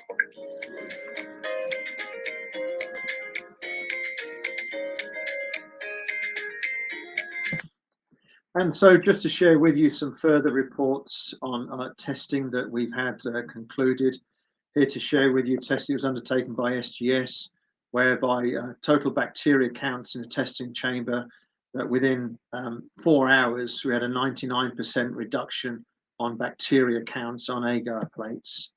University of Leeds carried out testing on pathogens where they showed that with specific regard to E. coli and Staphylococcus and Aspergillus, that within 1 hour there was a 100% reduction in the pathogen counts in air disinfection and at surface disinfection, that within 24 hours between 91 and 98% reduction, which is significant given the danger of those pathogens. And similarly, ALS also concluded testing with regards to listeria, where within 24 hours, a 0 log was returned and below detectable levels. So very impressive. And recently, in June of last year, we were able to publish long-awaited reports, testing carried out by Camden BRI here in the UK, that eventually, when the government made available the surrogate virus of COVID-19 for testing, that Camden BRI carried out the testing against the COVID-19 virus. Very lot of words here. Essentially, in the red, you'll see that an average of a 4 log reduction was reported, with hygienics removing 99.99% of airborne COVID-19 surrogate in under 3 hours, which is really quite astonishing. And in their conclusion, they shared that hygienics is an effective means at reducing airborne RNA viruses, including SARS-CoV-2 surrogates. And pictorially, there's the evidence for you. So to the original problem of food waste, the problem we all know, our very small contribution towards this as a technological, as an innovation, as an engineering solution, is the hygienics air and surface sanitizing unit, which will help definitely reduce food spoilage and avoid waste, extending food life. Hopefully, helping towards a better and sustainable future. I'm sorry, there's an awful lot that I've rushed through there very quickly. There's an awful lot more if you were to go onto the hygienics.com website or the Mechline website, and I'd be very happy to receive any direct communication should anyone want to contact me directly. And I'd be more than happy to carry on and make this report and presentation available to everybody.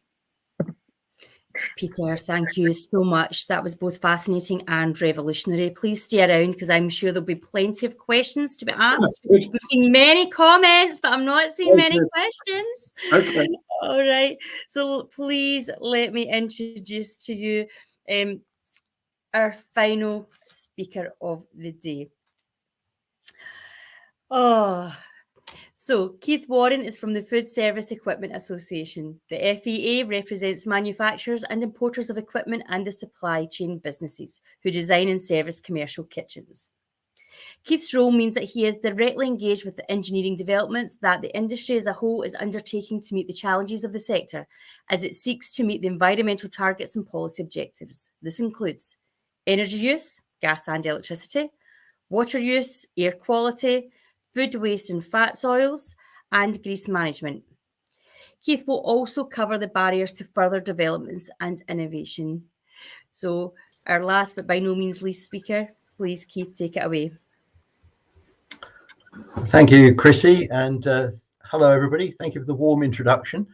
Yes, as Chrissy has said, I represent a community of 190 members who are manufacturers, importers, service companies, and indeed kitchen designers involved in out-of-home eating. And welcome to our world of the commercial kitchen. Fantastic to be able to celebrate World Engineering Day with this focus on what's going on in food service, and be delighted to bring some of the highlights to you in terms of what that means and how things are developing. It's a complex picture, and this is what the industry is all about providing us with, regardless of the environment we happen to be sitting in. It's wholesome, nutritious food. In terms of some statistics localized to Europe, I'm afraid, but there are about 2.8 million food service outlets in Europe. They're serving about 85 billion meals a year. So across Europe, that's 230,000 meals per day. And there's a huge diversity in terms of what's going on, but all of that drive behind providing us with food is driven by mechanical, electrical engineering skills, or indeed chemical engineering skills. And we'll talk about that as we go through. If you haven't seen or been in a food service kitchen, this is what one typically looks like, and it's a mixture of different component parts which come together as a system to take food in at the start and produce it and put in a plate or container for consumption at the end.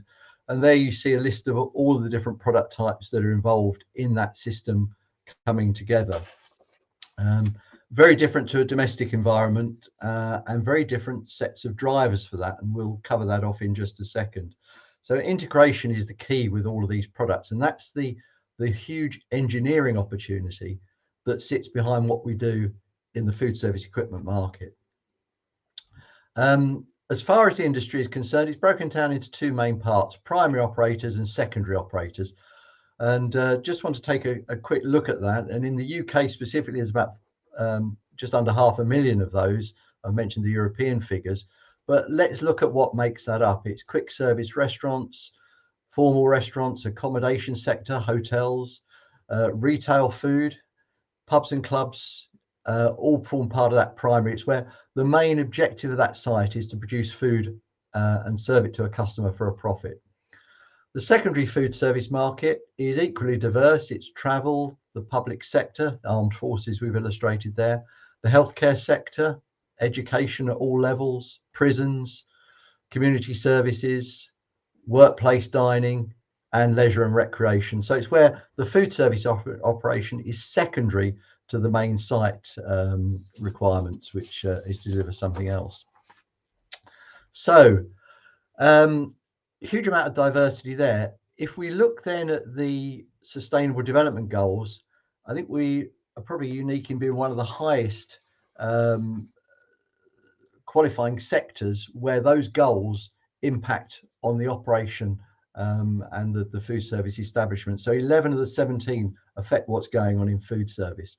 And of course, food waste management. Food management is all part and parcel of that picture, but it's also water, energy.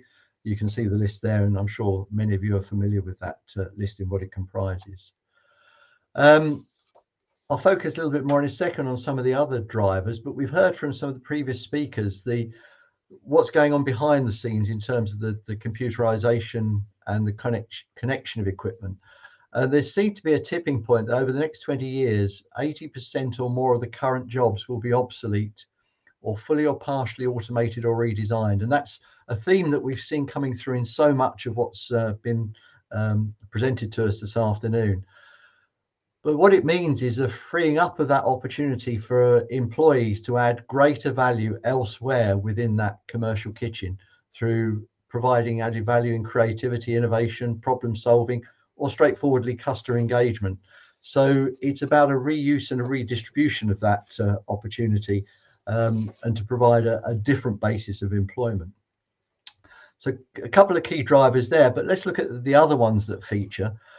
Sustainability inevitably is a strand. The circular economy principles that we have to adopt and are being adopted going forward are a mainstream part of what's going on in that system of that kitchen that I showed earlier. Many countries have set the goal of net zero carbon by 2050. We're actually only 3 kitchens away from that point. If you take the average life of a kitchen is 10 years, and a lot's got to happen very quickly, and it is happening very quickly. And that links into connectivity, bringing that suite of equipment together to report data, measure data, and in fact, for individual pieces of equipment to communicate with other pieces of kitchen equipment to get operational efficiency. And a key driver behind that is many food service operators are looking for 20% more output from 20% less space. So that inevitably means innovation. Why do they need that? Well, they need to be profitable, and that innovation supports profitability. From the customer, they need repeat business. They need you and I to eat in those sites more often and more frequently, but to return to those sites. And to do that, they need customer satisfaction. So what sits behind that are then what their other issues are as operators they need to address. There you see the fry at 15, and these are the key issues that operators are looking to address to deliver that profitability and repeat custom. And for any equipment to be effective, it needs to tick as many of those boxes as it possibly can in terms of achieving those requirements for the operator. And that's really where the heavy engineering involvement and thinking goes into solving that. And if there are any budding engineers watching this, coming into the industry, already within the industry, we've got a huge opportunity to use your creativity, innovation, knowledge and skills to address those problems. And that's exactly what the industry is seeking to do as it moves into this new world of a connected base of equipment with digital twins that we heard about in another sector. That's coming to what's going on in the food service kitchen in every bit the same way. And let's look at some of those innovations in action, just to take you through some examples. Air movement technology is significant in terms of putting heat into a product when it's cooking, or to keeping it cool when it's in refrigeration. And in fact, there are companies in the market who are using Formula One technologies related to air movement across the chassis of a Formula One vehicle in terms of keeping sandwiches, drinks, and other cold products chilled to optimum energy efficiency within a cabinet. Similarly, with cooking equipment, within one large cavity of an oven, it's possible to cook different products in different conditions of both temperature and humidity to ensure the optimum presentation of that product. So a lot is going on there, and indeed some of that knowledge is coming from other industries. In refrigeration, we've seen the development of meat aging on site to add value for the chef from taking a piece of raw meat, by themselves aging it for say 28 days in a salted environment to give a higher value product they can sell for more profit at the end. We also see localized growing of herbs and shoots of product on site, and this really is following the the decentralization, the decarbonisation agenda of what's going on. And if I leave you with nothing else today, it's very much to say that carbon, we once said, was the currency of the future. Carbon is very much the currency of now in terms of what operators are looking for in the way they're addressing their needs to become more sustainable businesses. Moving down the list, oil management technology, we now see this built into deep fat fryers to ensure the oil is at its optimum quality, and that's because the effect it has on the taste of the food and also the cooking temperatures. So built-in filtration, high level of chemical science goes behind that analysis to keep that tank at its optimum levels. Another interesting point here, vacuum technology in blenders. If any of you have used a domestic blender with a liquid and turned it on, perhaps without the top securely fastened, the product will go everywhere. By putting a vacuum technology into the blender, it prevents that happening. And with large volumes in food service, it's coming to the fore there. We're seeing fully automated barista machines, which provide a cup of coffee every bit as good as what a barista will provide, but the machine can do it 24 hours a day, 7 days a week, etc. And these machines are taking away some of that labor. A lot of technology and computer generated knowledge sits behind that, really coming back to what I said earlier about the effects of artificial intelligence on what's going on in the sector. Communication with product is important to know how it's operating and indeed how it's being managed. And this, again, all has a direct effect on how the kitchen operates, and that has a knock-on effect to the overall food management within the kitchen. We've seen pay-as-you-go innovation come through in, for example, warewashing, to ensure that you get a clean plate on which to put the food to the next customer. And the whole of a food service process cannot operate without a clean plate. If that isn't there, it's the chef can't put the food on it, and if it's a dirty plate, the customer won't go back. So we see some of the drivers here which indirectly manage food waste but also have a direct involvement. We've seen grilling technology come on with improved burner efficiency, with particular manufacturers producing product that will grill steaks and other foods, vegetables, etc., without that heavy greasy buildup, because they atomize the fat particles and take them into the atmosphere. Microwaves, and interesting to hear the speaker earlier talking about the sniffing technology. Well, in a sense, it's not quite the sniffing technology, but there are microwaves where you can put the food into the microwave and it will automatically sense the product. It will know what's in there and manage the cooking time accordingly. Rapid cooking and accelerated cooking is a key element of delivering food to customers in a timely manner. And we're seeing mixes of technologies here. We're seeing contact technology with hot plates, mixed with infrared and microwave and forced air, all within the same unit to really speed up the times. And linked to that, fats, oils and grease management systems to stop what is essentially a food waste entering sewer systems and potentially working with other elements to block pipes.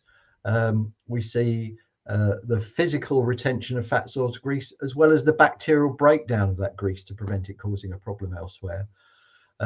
Twin level dishwashers are maximizing water use and wash efficiency, and indeed food waste management technologies, because we know in food service there is likely to be food waste from either the preparation or from the customer plates, and there are digesters and other systems, dewaterers, in-vessel composters, which help to manage that, as well as the established routes of anaerobic digestion to manage the food waste. So what are the successes for engineering in food service? Giving you an indication there, but it's significant in reducing utilities use, and that's energy and water as well as consumables. It's delivering direct profitability, and that engineering has a real commercial driver. And I think it's here that we see both the art and science of engineering coming together to address a problem effectively. It's reducing the carbon footprint of the kitchen, and it's an intensive energy user, producing food for us to eat out of home. And from the numbers I mentioned earlier, there's a lot of food and drink being consumed out of home, and the carbon footprint continues to drop, and it will continue to carry on dropping as well. The time and temperature of food, and Peter's presentation alluded to that, the effect that time and temperature have on foodstuffs is an issue that's being addressed and being managed, and improved food safety is a critical element to us dining out. And also the element of turning waste into that resource, ensuring that nothing goes to landfill and everything has a resource value to it. And then encompassing all of that, the Internet of Things, harnessing that to best effect. And in my lifetime, I firmly believe that you'll see a piece of machinery, perhaps say a coffee machine, that when it's delivered its 5 millionth unit, it could be at the end of its life and need replacing because there's more efficient equipment on the market, or it's become to the end of its natural life. When that 5 millionth coffee has been dispensed, it's very reasonable to say that machine will talk directly to the manufacturer, who will start running the production line to produce the next machine that will be delivered in a week's time to replace it. So building all that in is the way we're going to see the equipment industry go over the coming years. So engineering has achieved a lot. It's enabled the growth of food service. We all know the multiplicity of sites there are for us to buy food and drink from when we're out. And it's a great absorber of information from other markets, that knowledge transfer of using knowledge experience, piecing those technologies together and making a better solution for food service. So thank you very much for listening.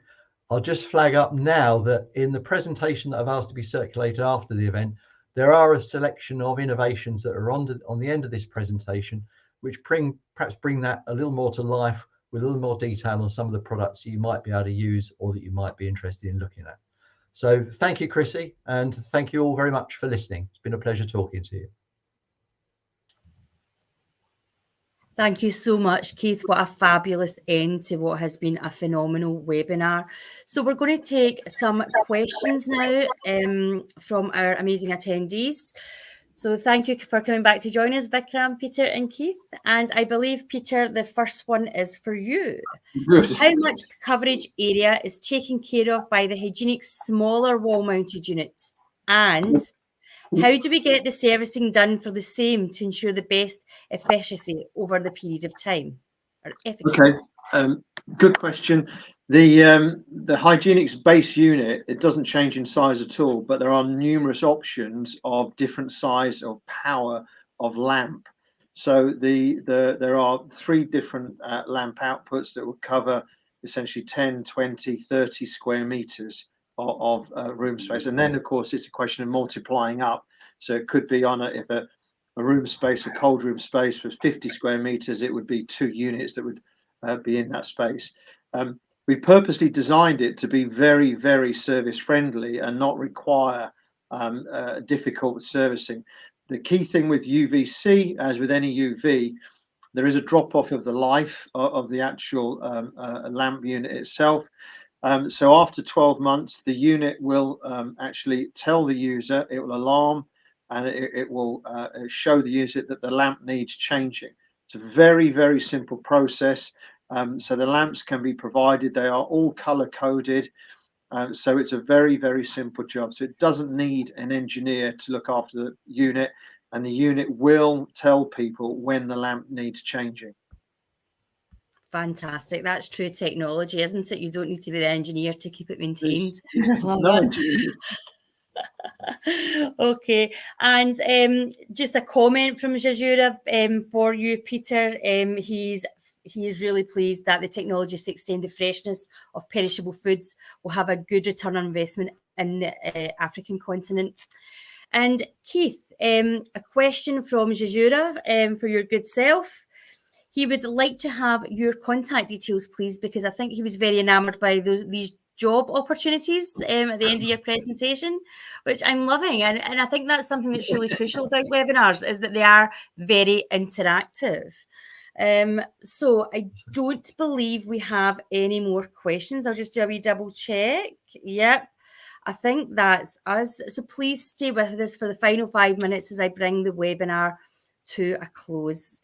Thank you to all of our speakers for joining us today.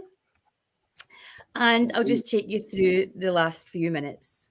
So thank you most highly to the generosity of our speakers and team in TeleDigest for bringing today's webinar to you. I would like to leave you with the following points to reflect on and action where you can. We heard from Wallace. To know and understand that not only is our world served by 500 million small farmers, the majority of them are living under the poverty line. This is unjust and unsustainable. Thankful for Wallace being a man after my own heart. Don't just come with a problem, bring multiple solutions to any problem you share. Willem, I can assure you, Willem is not just a farm boy with a dream. He's a leader in his field and we are thankful for him. To be told it can't be done, we applaud those that go out and prove it beyond belief. Agri-hydroponics, low and high-tech renewables for rural and urban, a true trailblazer. Be more William. Sean, from tiny acorns to a community mighty oak, half a year's worth of produce by year 3 to support food banks is outstanding. Welcome to the global family, Billy the Pooch, and thank you, Sean, for leading on biocharity at a community level. I hope our ecosystems support you to develop this nationally and globally, and now you're connecting in with STFC.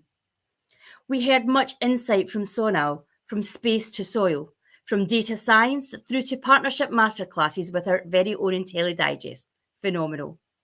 Boundary breaking Taff led his presentation on from sniffing comets, not a phrase I thought I would ever hear in a webinar. So Taff's work and research is now etched in the mind. Can't wait to explore the cool research and actions his team are involved in. Vikram, whilst not shying away from the climate crisis, Vikram gives us hope and optimism as humanity has made tremendous progress over the most recent decades. Yes, there are complexities in reporting and recording, and whilst tech does use energy, it can be utilised to reduce the overall carbon footprint. Thankful for his candour encouragement of people and planet-centred design to source, to manufacture and move within our supply chains. With Peter having over 40 years in industry, he must have begun at age 6. We are thankful for his generous support and sharing of hygienics.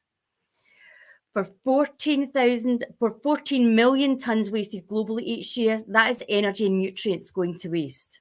Now with hygienics, infection control while simultaneously extending perishable food life, we are in great hands and great air. With Keith's final insight, integration is the key and circular economy is becoming mainstream, well certainly where Keith is, in the food service kitchens, so all you engineers get in touch.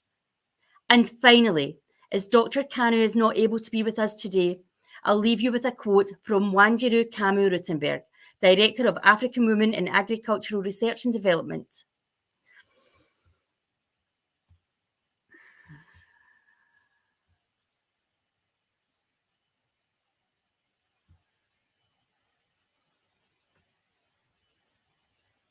We believe that agribusiness can play a critical role in scaling up and promoting agricultural innovations that have the potential to help bridge the gender gap in African agriculture.